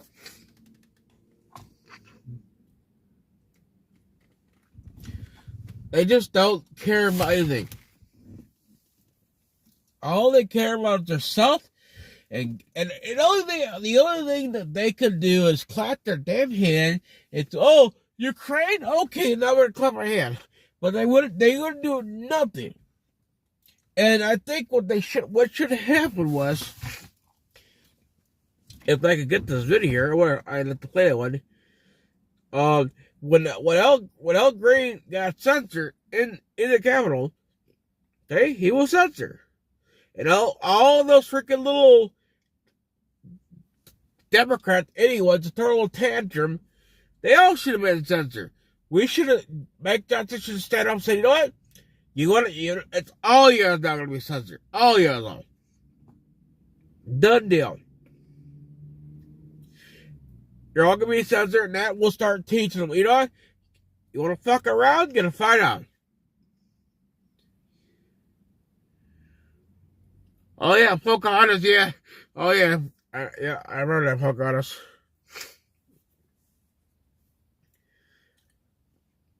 I really think the day when Trump did his feature, I think he did a really good job there. But now, as an American, we all now have seen the Democrat Party are just, they're falling apart. They're useless. And it's pretty sad that they won't stand for people. They won't agree to nothing.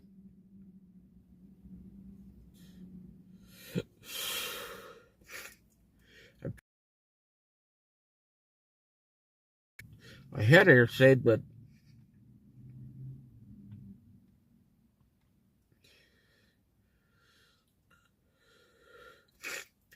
my nose is like stuffy, really bad. I hate this.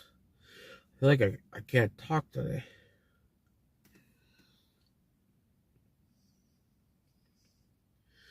So, let's see.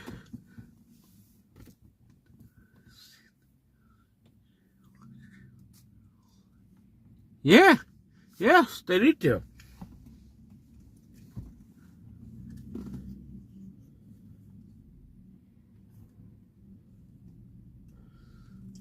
They need to. Why? I can't find it.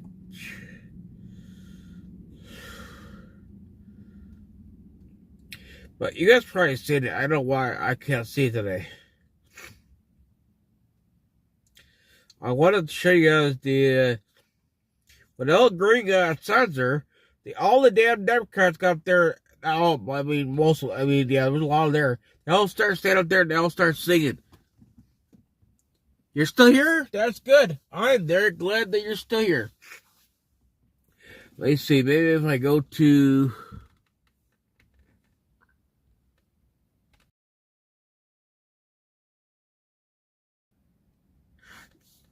I really think that my opinion,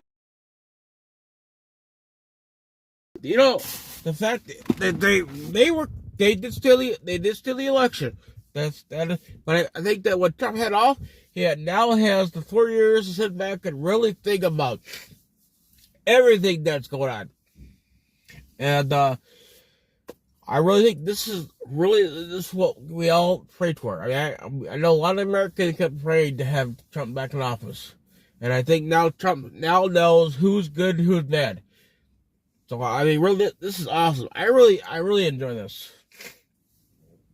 I'm actually really enjoying the fact that we have a president now who actually does care about the American people.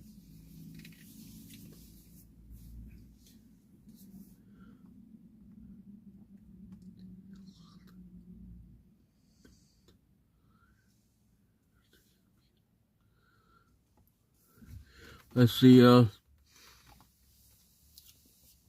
and they need to look, we need to get the truth of really what happened on January 6th there.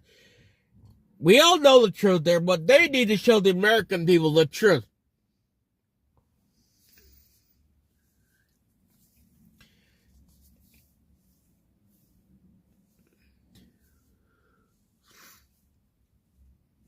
Let's see,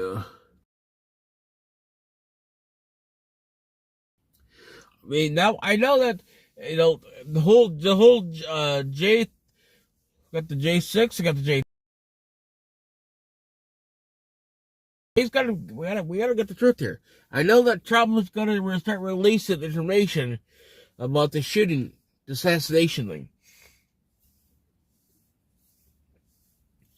But I hope soon. But the guy that was from the assassination that was he was attempted assassination, the one in Florida, he's got court going on now. So I wonder if that's gonna be something they're gonna use to try to push it off now. I don't know.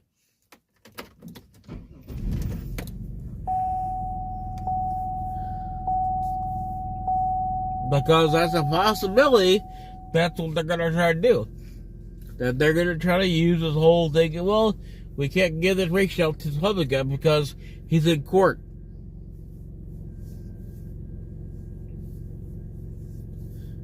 I mean, that bastard's fucking guilty. No question asked. There's no way that he could say he's innocent. He's fucking guilty. He was there. And he was tempted to fucking killed. So he should be charged.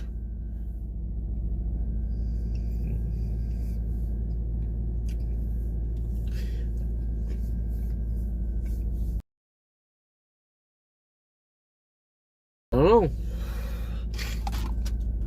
But all I know is, people, we got this Saturday, we got a we got an event that we can go to, but we need to have the money to go. So it's gonna be this Saturday. We're going to go to a location. I think you're gonna like it.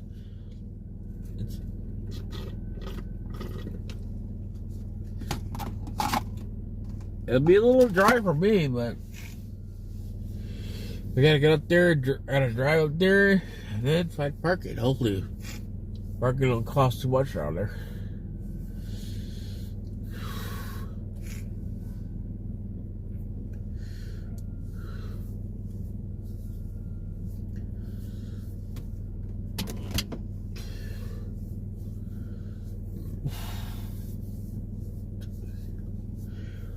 Who's all here still?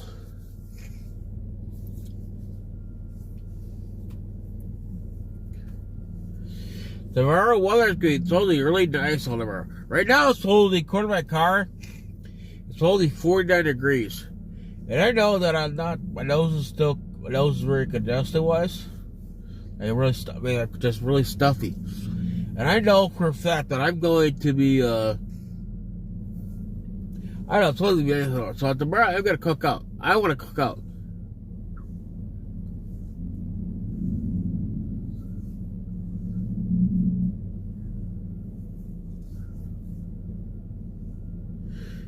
Is Jericho here? Did I see Jericho? Oh, I don't see. Unless he came in, I didn't see him go there. Yeah. So, I don't know. Okay, you're still good. No, Jericho hasn't been in yet. I already texted him. I let him know that I was going live, and he has not came in yet. I'm not sure if everybody's getting notifications. I don't know. Let's try to see. I have to get to my other phone, because the other phone, I don't know why it's not working like it's supposed to. You think you should be able to go to the page.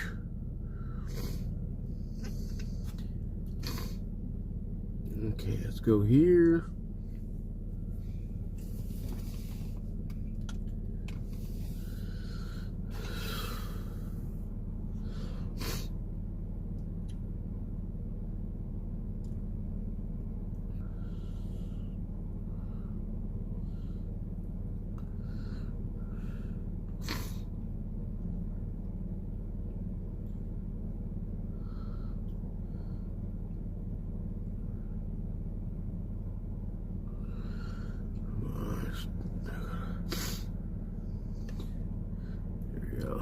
I guess up there.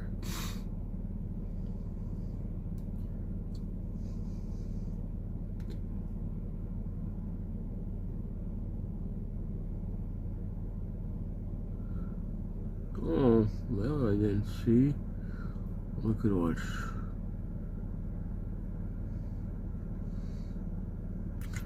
And I know there's information regarding about Barack Obama. We know there's a lot of stuff then going these days.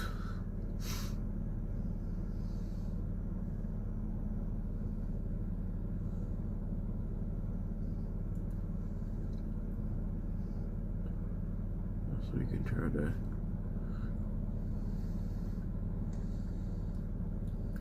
The children in Pakistan need us now more than ever. Millions of orphans face daily uncertainty.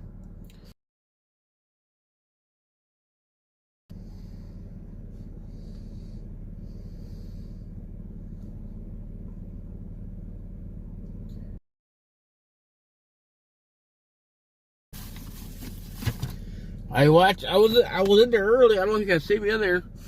I was in there. Yes, Jericho did have a good stream.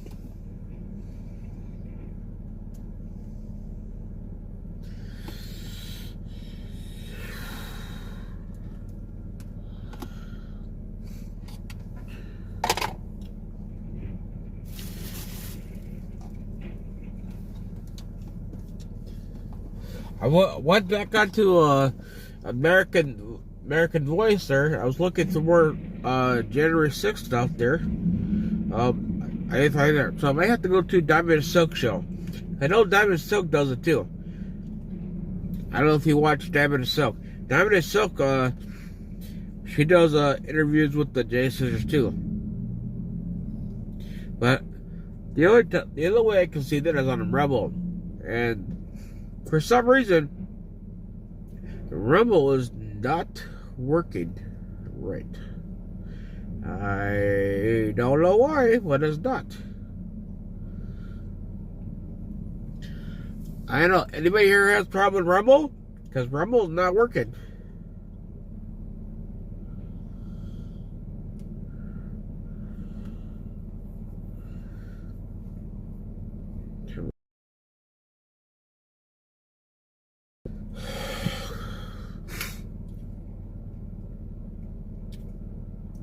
Is anybody here in this chat here?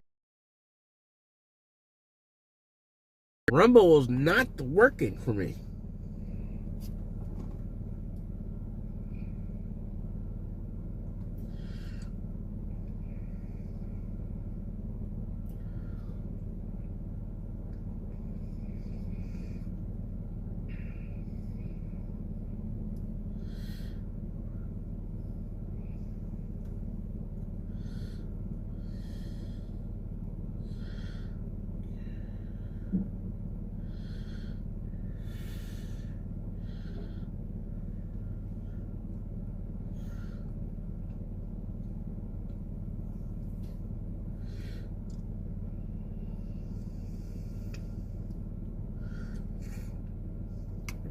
Where is that?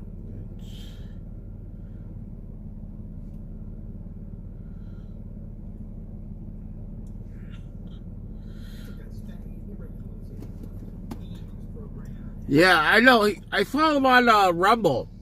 But the problem is, for some reason, Rumble was not working for me.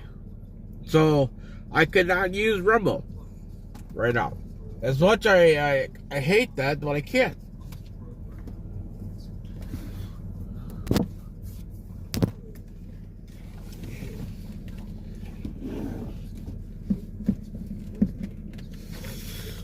I cannot use Rumble. I don't know what's going on there. Why is it not working?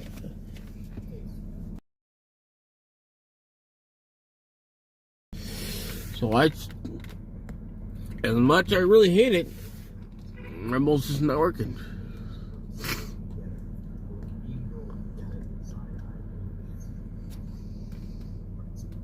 Vance, that's an hour right there. JD Vance yells at JD Vance. All right, this is like Inception. Okay, that's like great. Hold on. Not in the left hand meme, ladies and gentlemen. I love it when the left proves that last saying true. We are fond of that saying on this program. Do they have a YouTube channel? No, has been Cowboy Logic on YouTube.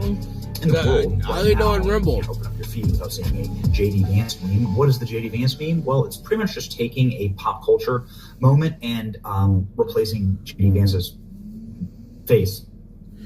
Yeah, that's it. That's what Van Halen. That's American Voice. Okay. Baron Trump. JD Gump. Once again, I'm asking for JD Vance memes. Bernie Sanders can get it. A little meme girl can get it. Side-eyed JD Vance. Totally works. Vance. That's an hour right there. JD Vance yells at JD Vance. All right. This is like Inception. Okay. That's like great. Oh, no. I think we peaked. Okay, it ain't much, but it's honest. You know, I'm somewhat of a memer myself. That's good. That's Trump's. These are all over, okay? It's just the entire internet is just these memes, all right? And they're the one of J.D. Vance, like giant hair looking like a lineman from the 1970s in the NFL. Okay, anyway, the point is that the left can't meme, right? The Atlantic, an online right, has a fondness for J.D. Vance. I used to be on Rebel a lot. A right-wing account posting memes of the vice president that make him look like a forced to use YouTube now. And I hate it. Okay, let me show you something, ladies and gentlemen. This is not J.D. Vance looking like a doofus. Whoa, here I come. Oh, here I come. Here's, for instance, a trap edit that was done by Gen Z of J.D. Vance, the sequence of which I think is red pilling hundreds of millions around the world. Here we go.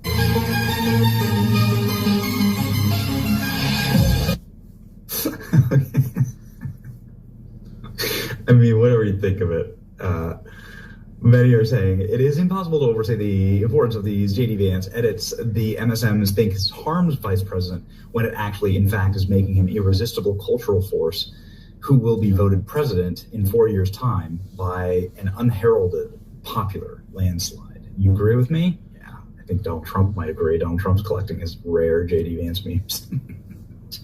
Okay, we might have gone too far.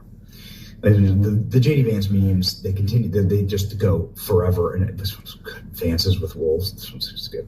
They go on forever and ever and ever. iPhone storage full. You have saved too many J.D. Vance memes. Okay. You knew the time would come, ladies and gentlemen.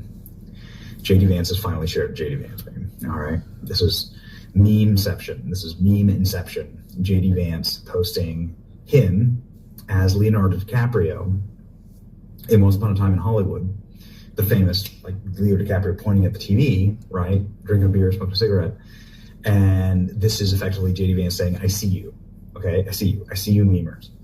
This went thermonuclear, nearly 500,000 likes, 47,000 reposts, and a lot of love in the comments. That totally works, actually. Vance is posting JD memes, and JD Vance is posting JD memes. JD Vance is so hot right now. The memes. You should have said please. Please, also a top-performing meme coin. I know. All right. There you go. Okay. Some of them work. Some of them work really well. Some of them work too good. Some of them are just straight up creepy. Some of them are just, there's no explanation. They love it. Ooh, that's a keeper. That's J.D. Vance looking at his own J.D. Vance memes.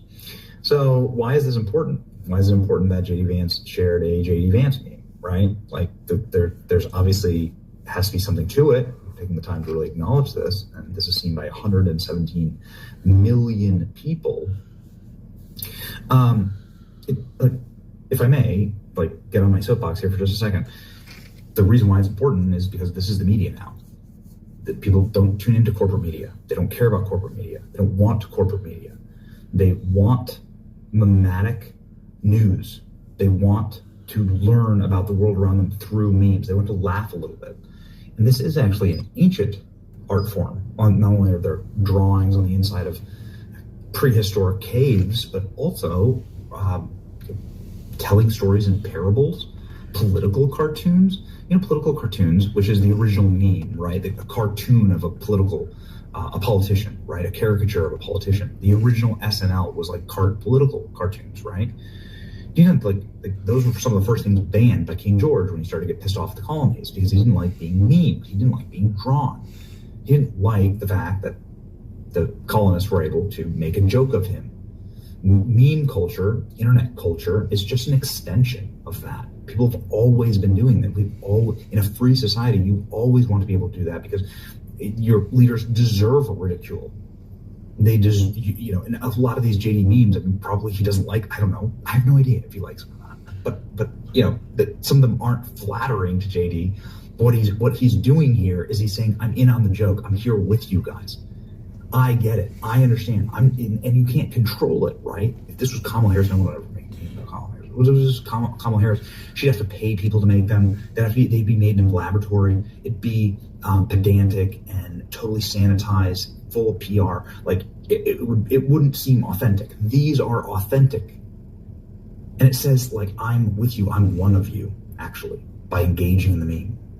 And it harkens back to the way that people have always wished to talk about the powerful, which is through ridicule and humor.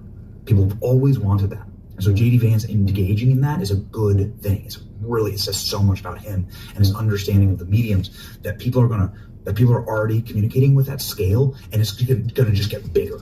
It's just going to get more, right? Especially with young people, especially with young voters. There's one that I was trying to find. I can't. I'm trying to see where it's at. There's one about Barack Obama. Thought I saved it, but I must have not to save it.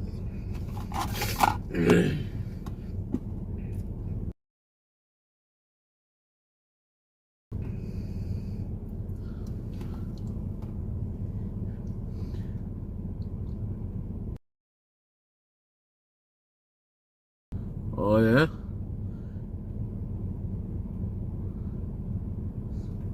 Oh yeah? Okay, see. Oh, and this here too, I can't wait for this to... It was insane. We were there so fast.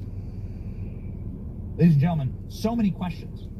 President Trump is saying, yeah, I have questions too.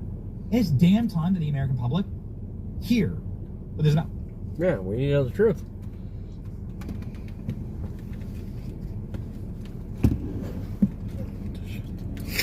Why is it doing this?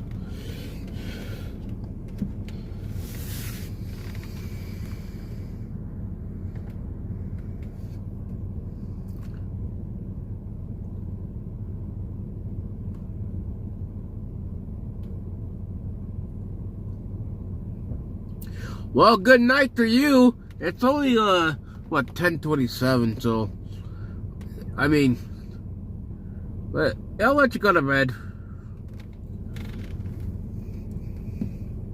This will be the last one. Last one.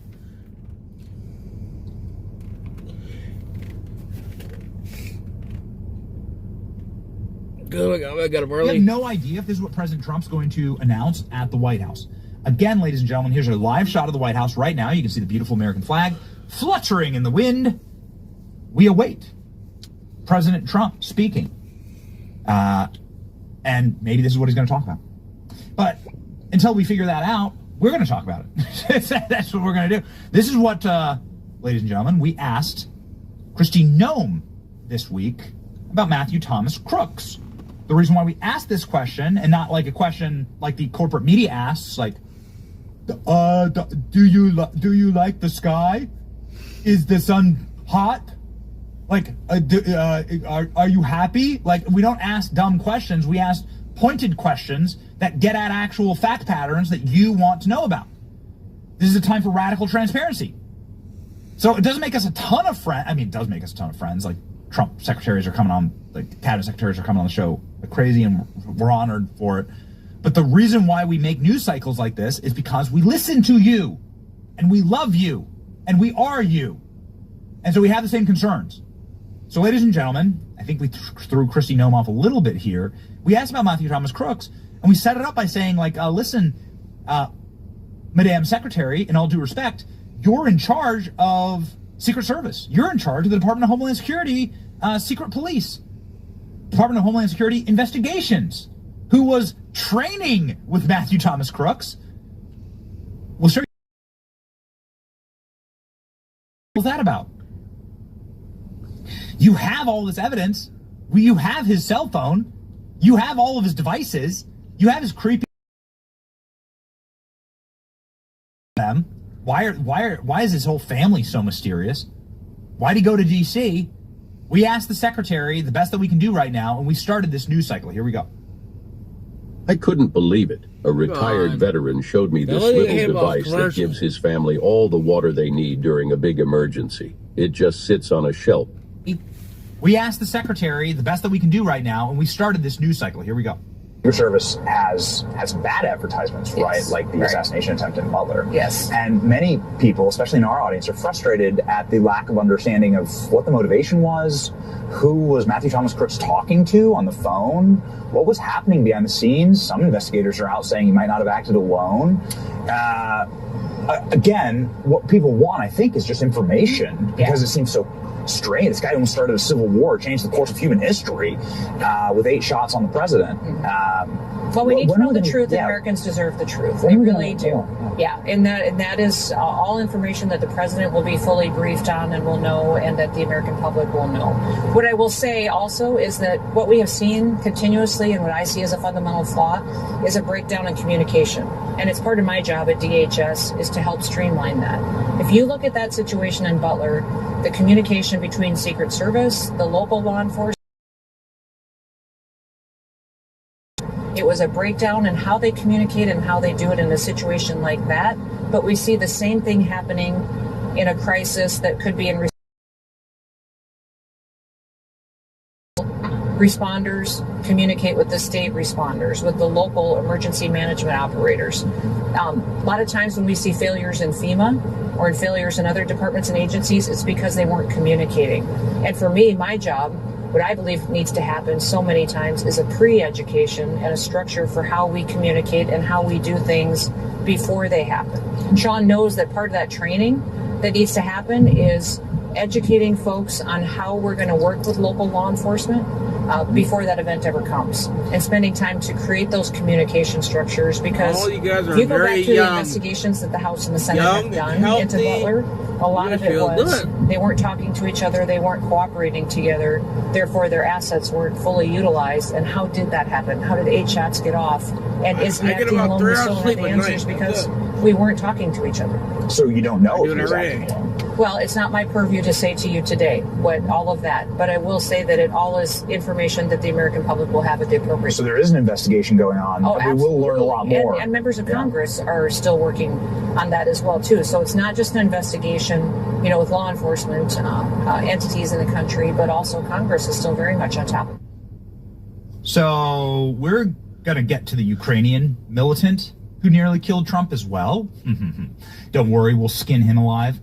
But ladies and gentlemen, we're going to spend a little bit of time here on Matthew Thomas Crooks, because Matthew Thomas Crooks is caught stepping. Here he is, right there. Yeah. Who took this photo? Translucent skinned, creepy, good question. Who took the Antifa-looking, picture? dorky weirdo who probably couldn't even lift a bag of rice. How's this guy, who looks like he's a before photo in a Proactive ad, able to kill the man with the largest footprint on Earth? And by kill, I mean he hit him in the head with the bullet. Like, without the hand of God and Providence protecting Donald Trump, how the hell did this guy hit the single most high target valued asset on Earth? Make an argument. I'll make an argument. Donald Trump's the most famous man walking the earth today. The end. Fight me on that. You can't. You can't. He is more famous than Putin. He is more famous than some Ayatollah or whatever. Xi Jinping. Go wander around, ask people about Xi Jinping and then ask about Donald Trump. See who they know. Donald Trump, the most famous man walking the earth today.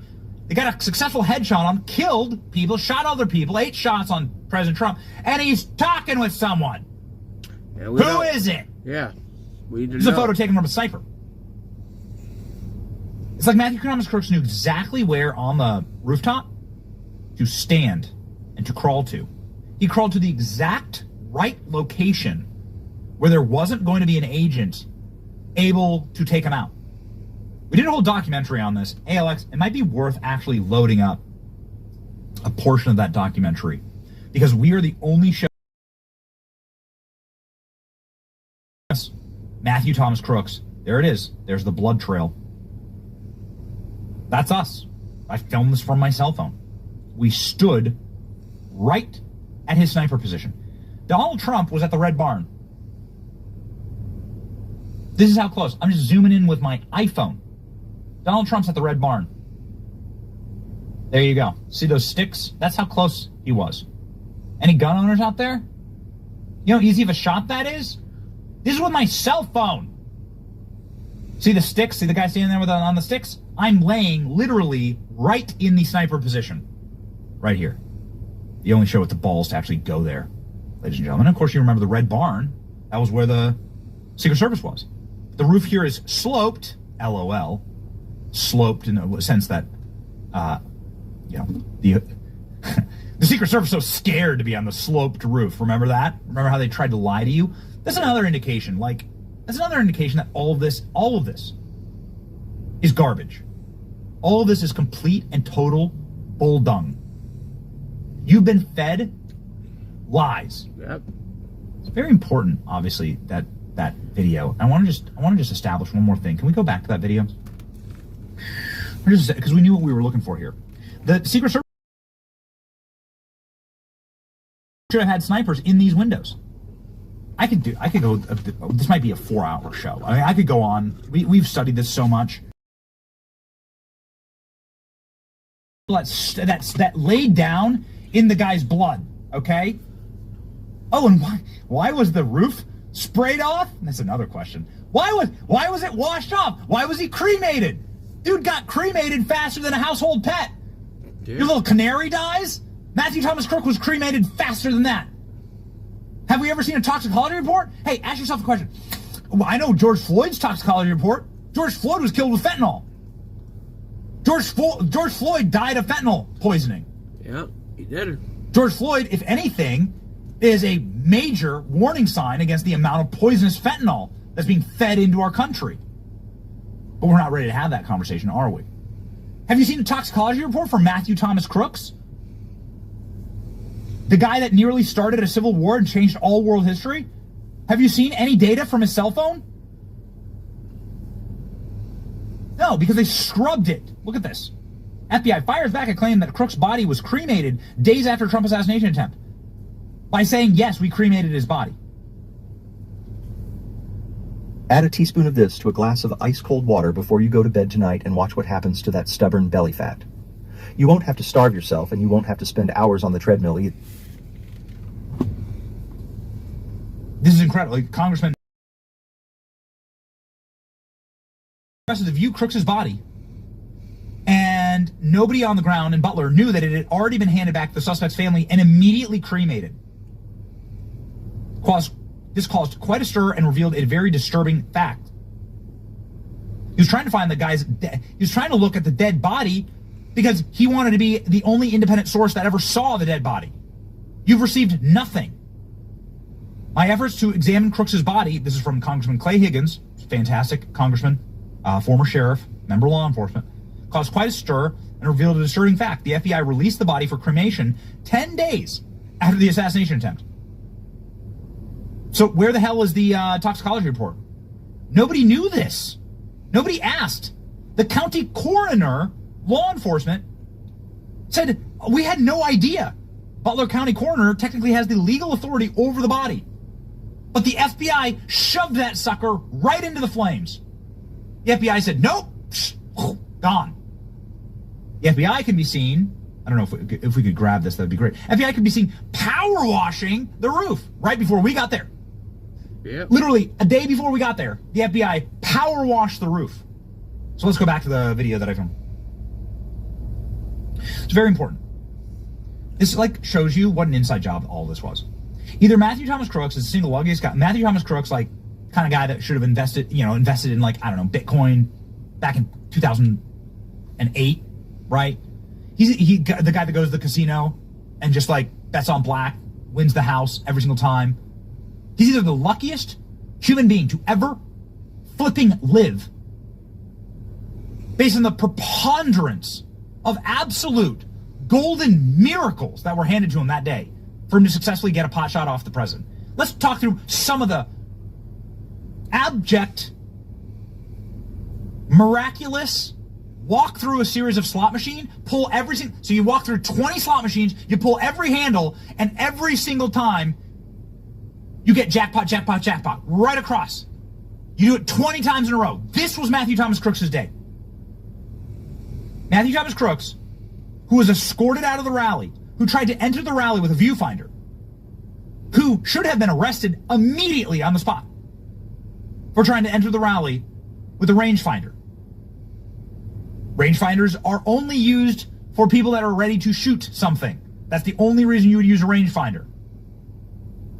There's no other, or a golf course, right? How far away is the hole? That's it. No, there's no other uses for a rangefinder. You're either trying to measure the distance for a shot, either a golf ball or a bullet.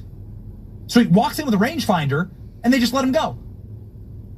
Then he's followed by a cop car and they just let him go. Then he climbs on the rooftop of this building after being on the cell phone with somebody. He gets on the rooftop and he's able to scamper across a very large manufacturing facility. This is the A&R glass factory in Butler, Pennsylvania. He's able to scamper across this rooftop and lay flat on the top of this roof while exposing his head multiple times to snipers. I'm not sure if we have that footage, but if we could grab that. Where you can see his head literally, you can see Donald Trump speaking and you can see his head popping up and down. Nobody does anything. Why does nobody do anything?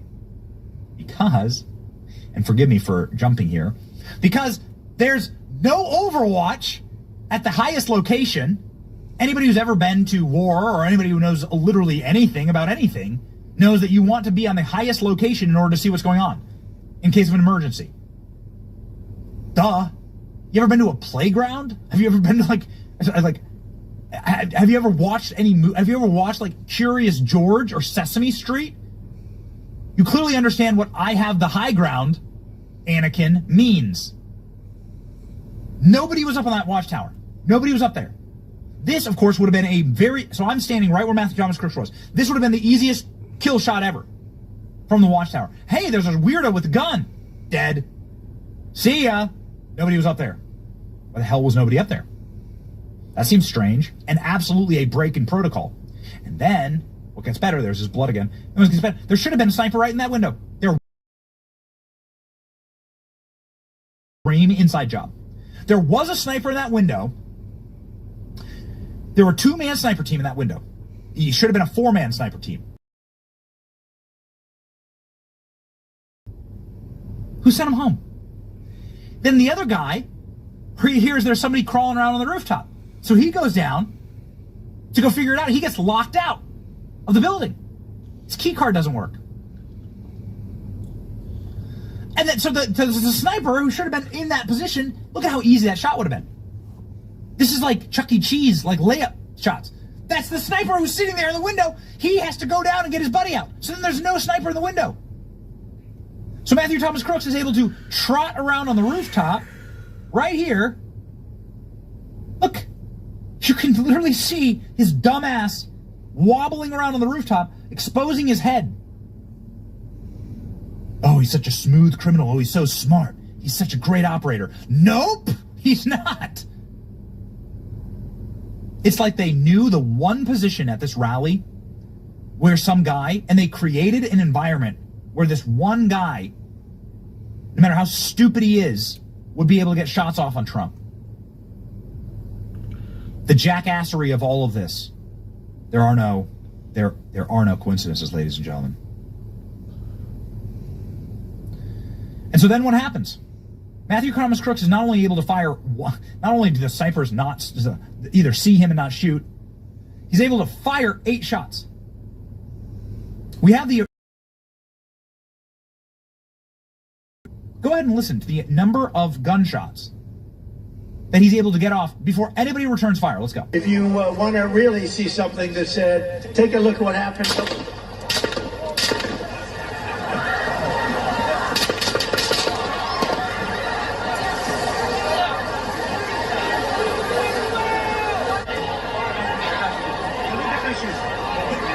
All right, they did a jump cut. They did a jump cut in this video. It's a full 30 seconds. I love this group. This is for Patriots. I've been using so much of their stuff. Boil some water, let it simmer, and you've got yourself a hot and comforting video. It's a full 30 seconds. Yeah. Obviously, you know, of course, the single most iconic and miraculous moment, what I would call the most widely seen miracle in human history. What man intends for evil, God intends for good.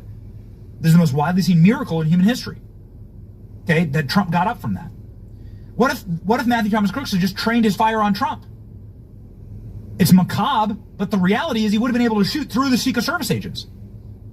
You know, Trump just falls flat on the. Trump's just sitting there. For the time, with every single one of those bullets, all 8 of those bullets could have hit Trump. Every single one of those bullets, Trump had no protection. It took 30 seconds for the Secret Service to return fire. And remember the Lady Ghostbusters? I'm not sure if they're in this video.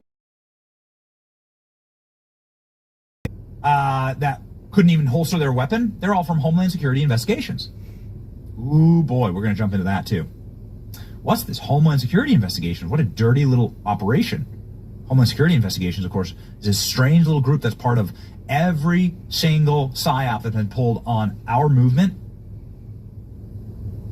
in the last couple of years, right? Homeland Security Investigations was crawling all over January 6th. Homeland Security Investigations, who again, the Lady Ghostbuster was in charge of, right here. Okay, there you go. I mean, you remember the video. These aren't Secret Service agents. Don't even know how to Obviously. gun. Look, see, his can't load her gun. Where's it at? They were giving Trump. They literally had surrounded Trump with not the B team, not the C or E team, but no team. They surrounded Trump with people that couldn't holster their weapon. Yeah. These were the people protecting Trump that day. There's too much going on, man. There's too much going on. That's why we asked Matthew Thomas Crooks, who the hell was he on the phone with? Look at this phone. He's sitting there. He's talking with someone. Who's Crooks on the phone with before he shot the president? Trump assassin Matthew Thomas Crooks trained at same gun range used by DHS. Well, that's odd. That's a little strange, ain't it? Kind of mysterious that not only is he training with DHS, and I'm going to be careful here. Okay, I don't have any direct evidence that he's training with DHS. That DHS agents are no, shoot like this, right? And let's put a MAGA hat downrange. I do have evidence. I do know that the name of the gun range, and we do have the federal license. We do have the literal Clarion Sportsman Club sign-in sheets that say DHS.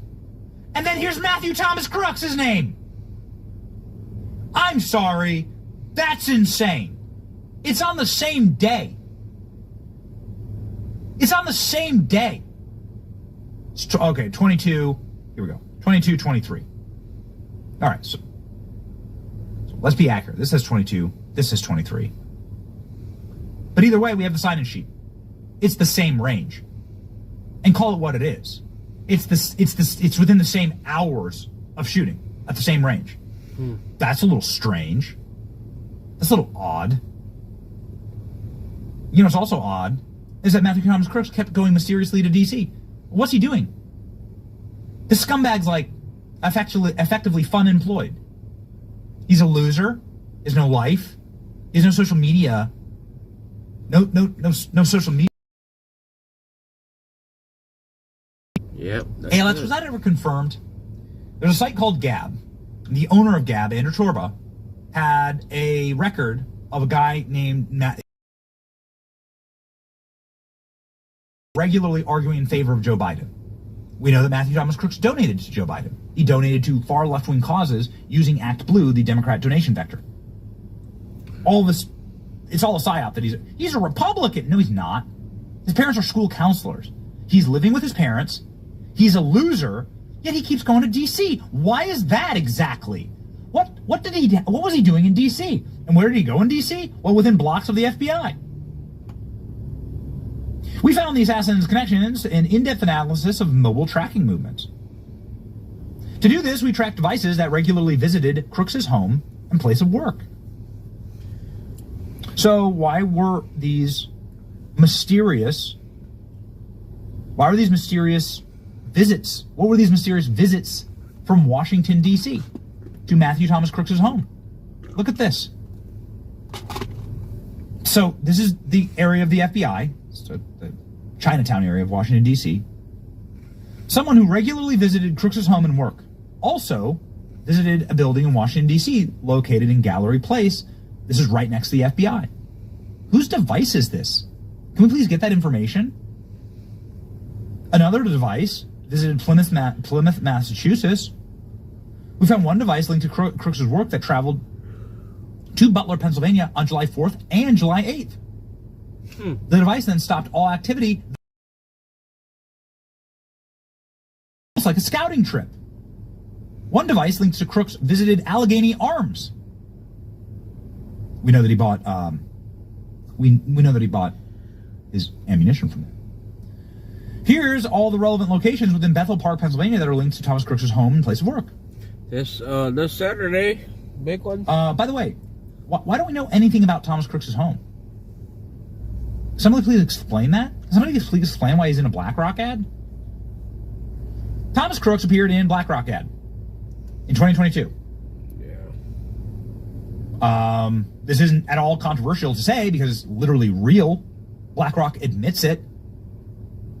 BlackRock was filming an ad at Matthew Thomas Crooks' high school, and the ad featured Trump's assassin.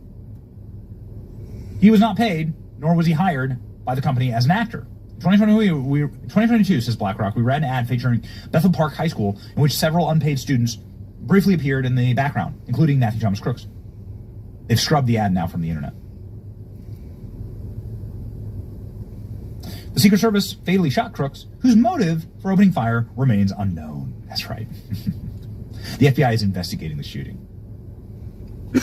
Can anybody please explain to me why we know nothing about Matthew Thomas Crooks' parents? Mary Elizabeth Crooks are both professional counselors. Yeah, counselors, okay. Really? Here's their counselor.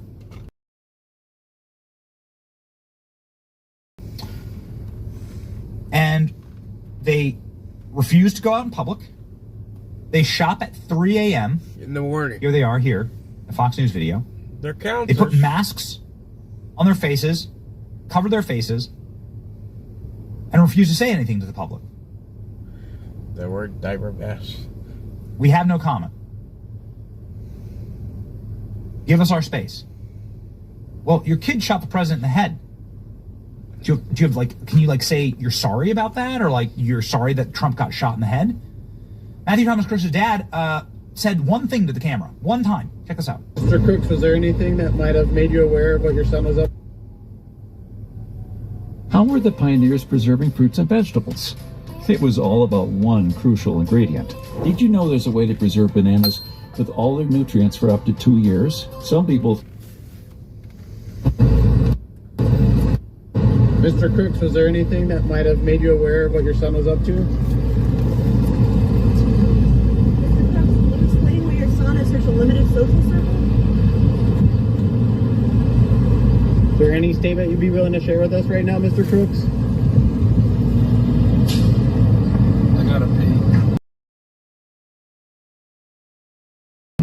Like I say, this is what the guy says. Here's the guy. This is him and his wife. His wife walks around, obviously, with like full disguise on. She's there, right there, wearing a mask, the cap down, pulled down over her eyes, with a big hoodie on. This guy gets a chance to like say something in the very heat of all of this, and he says, "I gotta pee." Have you ever seen this video? It's in their house. Apparently, the house was completely scrubbed clean. We know what was in the house because there are photos of the FBI outside. What do I mean? We know that the FBI went through the house. They had one of those giant tents set up outside of the house. I know. They have gathered insane amounts of information, evidence from inside of the home. What did Matthew Thomas Crooks' bedroom look like? You know, it's crazy. Like the FBI, Fed Op, Patriot Front. Like every single time they march or do anything, we know everything. You know, we have all this video of them. We see them in their box trucks. See all this footage. They make sure that's shoved down our throats, right? Why have you never seen a photo of Matthew Thomas Crooks' bedroom? Why have we never seen, like, I don't know, what playing cards he had? What console devices was he using? What poster did he have up in his room? Do you have a Joe Biden poster in his room? Do you have a Barack Obama poster in his room? What were like the things? Like what was his diet? Like these are the kind of things that you would learn about if it was, I don't know, a terrorist. Here's a good example. Some guy who was an ISIS terrorist, former United States Army dude, some guy that was an ISIS terrorist went and killed a bunch of people on New Year's Day in New Orleans. It's a horrifying attack. It's awful. Within 1 hour, within 1 hour, okay, within 1 day, the media was allowed, do we have that ridiculous? Tour his home to literally take cameras, show us all of his, they literally showed us bomb-making kit. The media they swung open the door for us to go in and look through all of his house. It's a famous video. I know we did like a whole read on it.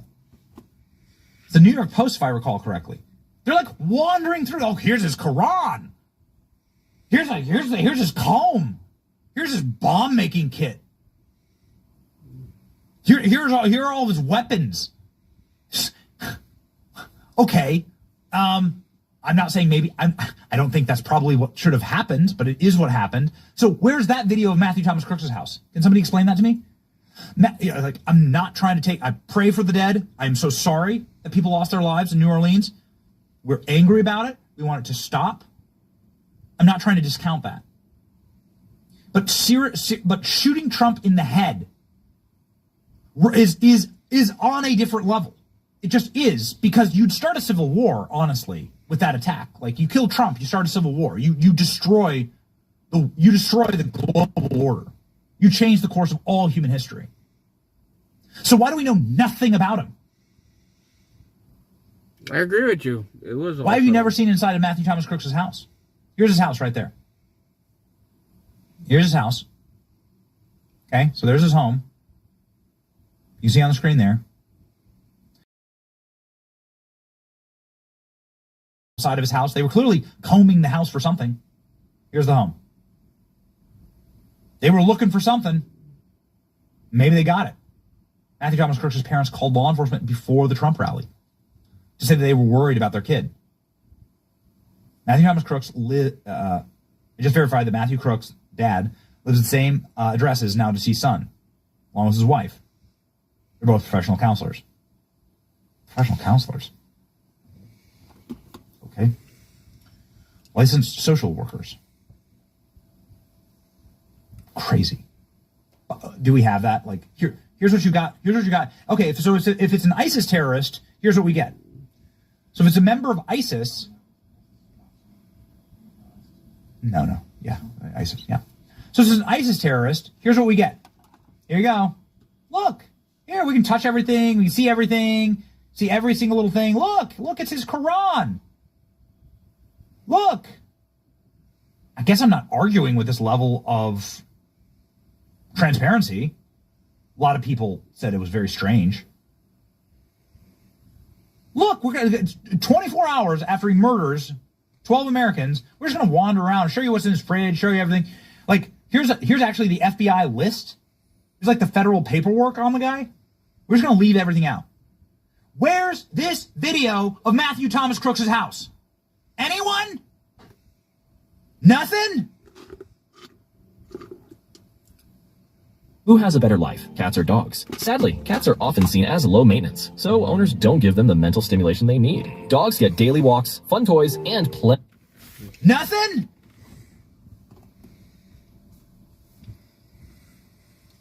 Now we learn that he wasn't acting alone. Would-be Trump assassin Matthew Thomas Crooks may have had an accomplice. Data shows, and investigators say the FBI is suppressing info. Well. Shall we tune in to Dan Bongino, the new deputy director of the FBI, who starts on March 17th. He starts in 10 days. Let's go ahead and tune in. Let's go see what Dan has to say about this, because Dan's going to be literally in charge of these files. Folks, this Crooks thing stinks to the heavens, man. This has the stench of sulfur all over it. You can't find this guy's communications anywhere. He's managed to find the cat woman freaking program to wipe himself off the internet? Bullshit. The question you should ask, and Congress people, you need to ask under oath, was Matthew Crooks working with any FBI agent, off duty, on duty, between duty, near duty? Point. Also, was Thomas Crooks working with FBI asset, confidential informant, a non-confidential informant, an informant who's confidential now but wasn't before, an informant who wants to be an informant but hasn't been approved yet? Do you see the games they play? Thank God that man is our new deputy director of the FBI. Can't start fast enough. Freaking Dan Bongino asking the right questions. New York Post, Thomas Crooks may have had an accomplice. Oh, really? The zit-faced, acneed dork who, again, looks like he was barely able to carry a bag of rice, a box of Captain Crunch from the cabinet. Of course, the cabinets you'll never see. Videos of him inside the home, you'll never see them. Interviews with the parents, where the hell are they? The only statements the parents have made is, I have to pee. Well, it's on camera. Don't be upset at me about it. That's what the guy said. The guy gets an opportunity to talk to the media and he goes, I have to pee. How about I'm sorry my kid killed Corey Compertor, shot Trump in the head? How about that? How about a little grief? Like some type of olive branch to the community that's been ripped to pieces. A little information. This is infuriating that we've had no answers in 7 months. Trump assassin leaked to D.C. FBI office. Personnel within the FBI may have been obstructing the investigation into the actions of the potential accomplices of Matthew Thomas Crooks. Oversight Project found assassins' connections through an in-depth analysis of mobile data that we just covered. Oversight Project, somebody who regularly visited Crooks' home and work, visited a building in Washington, D.C. This is right. Trump's would-be assassin has accomplices. This has now been widely covered. Imagine my shock. Network of evil. Would-be Trump assassin Matthew Thomas Crooks has accomplices, data shows. Data also shows that he had encrypted apps in Belgium, Germany, and New Zealand. What the hell are on those apps? Here he is just wandering around. There's Matthew Thomas Crooks. Moments before in Butler, Pennsylvania. We literally stood on this exact spot. We know exactly where this road was because we went back to Butler, Pennsylvania. He's gonna exactly have where this is. The shit gun in. Here's Matthew Thomas Crooks just wandering around, scoping the place out. Tried to walk in with a rangefinder. Good. Ladies and gentlemen, okay, yeah, good. We apologize. The streaming service that we use, StreamYard, is having some type of has some type of glitch where assets aren't playing sometimes correctly. So we apologize if our production team is doing our best to speak with our streaming partner in StreamYard, but there is a small technical glitch where the assets don't play. So if it takes a second for an asset to play, this is why. Yeah, dude, this guy's not a criminal mastermind. He maintained encrypted messaging apps on platforms hosted abroad. Dude, this thing is dirty. Now, who told you? Boy, howdy.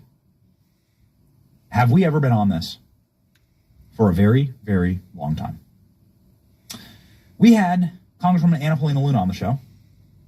This was just in the weeks after, suggesting that Thomas Crooks did not act alone. I think he had a handler, the Congresswoman says. I think someone was walking him through how to do this.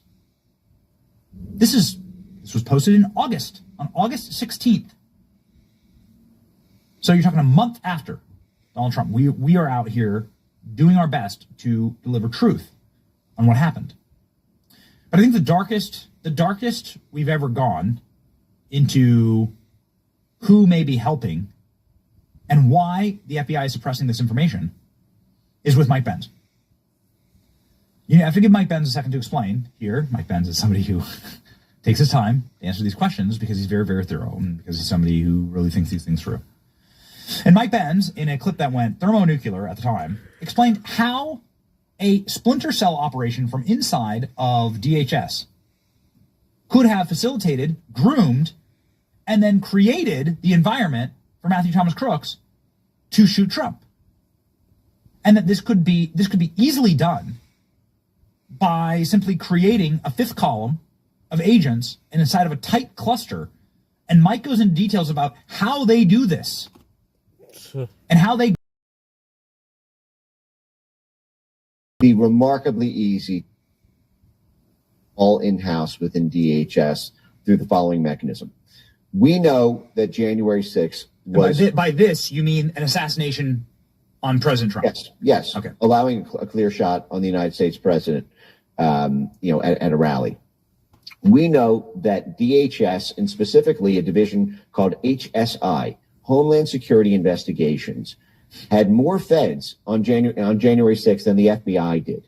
They were running something through the JTTF, the Joint Terrorism Task Force, to recruit informants in the Oath Keepers, the Proud Boys, and the Three Percenters. And there's a great tape that I've referenced many times now, a 45-minute audio that was recorded lawfully, but discreetly by a former Oath Keeper named Jeremy Brown, who was recruited by two DHS HSI, Homeland Security Investigations officers, starting about 2 months before January 6th, but then ramping up into a month before, and even called him on his personal cell phone twice the morning of January 6th. This is all, by the way, in federal documents. They can read all about it, and you can listen to this, and I can post on my timeline. But and it was HSI actively recruiting intelligence assets within the same militias that they were targeting and surveying in order to turn against the Trump movement and to infiltrate and to participate in January 6th events. Now, HSI is an interesting sort of outfit unto itself. DHS is a little bit different than the FBI because the FBI is supposed to be the intelligence arm of the Justice Department. So everything has to run through justice. Everything has to be, approved by them. There has to be a law-breaking predicate. You have to, get all the paperwork because it has to be criminal. But DHS is not. DHS is sort of a free-roaming agency in that way. DHS is the only other intelligence agency other than the FBI, but it's not attached to the Justice Department. It can do its own thing. And it's been reported that because of the NATO summit going on that week and the Jill Biden event going on that day during the Butler rally, that there was a reduced Secret Service presence covering Donald Trump, and that they were replaced by agents from HSI. Yes. Now, if HSI also had representation at this gun range, that is, all it would have taken. Now, one of the things I come back to is look at the timing. Okay, not only was this shooting, this attempted assassination, the day before the RNC convention to nominate someone, so it had been,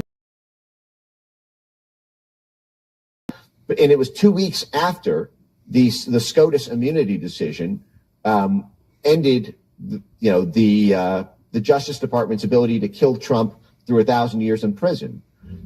But this seemed really ready to go, didn't it?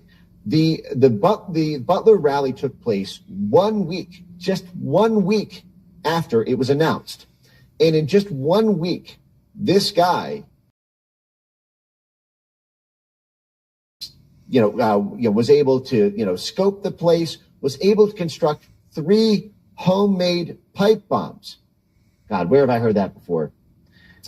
And if you remember, the FBI was busted teaching right-wing militia people to make pipe bombs in the Gretchen Whitmer Fednapping case. The thing they were actually arrested on was attempting to purchase weapons of mass destruction, i.e. pipe bombs, that were sold to them by FBI agents. And not only that, before the FBI attempted to sell them pipe bomb materials, the FBI created a Truman Show of federal agents to come to these people's meetings and teach them how to make pipe bombs.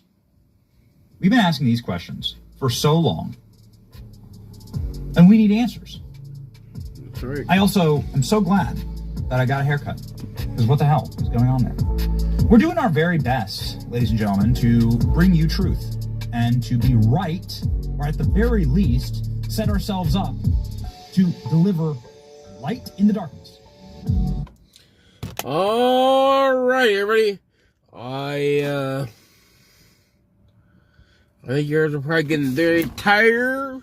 So what we're gonna do is we're gonna end the live stream, and I don't know if the weather's not too bad. I know that my nose is still stuffy, but I want to cook on the grill tomorrow. So I'm gonna go live tomorrow. Well, I'm gonna cook on the grill. So,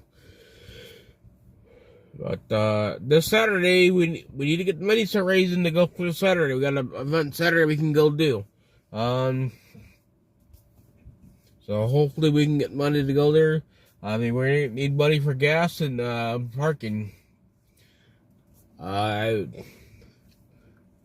don't know. Maybe like I would think 100 to be 100 and I'd say 115 or 100. Maybe $120. Maybe I'll say to get their gas and the toll. Basically, well, there's no tolls, just the gas and the parking garage.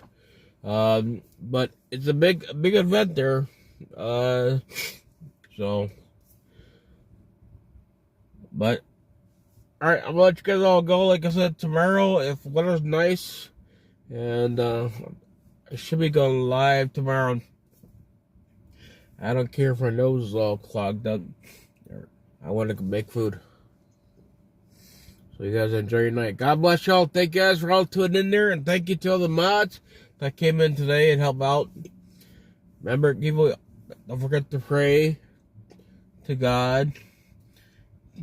You know, remember we always stand to the Pledge of Allegiance. We only kneel to the cross. That's it. Nothing else. There's only two genders in life. But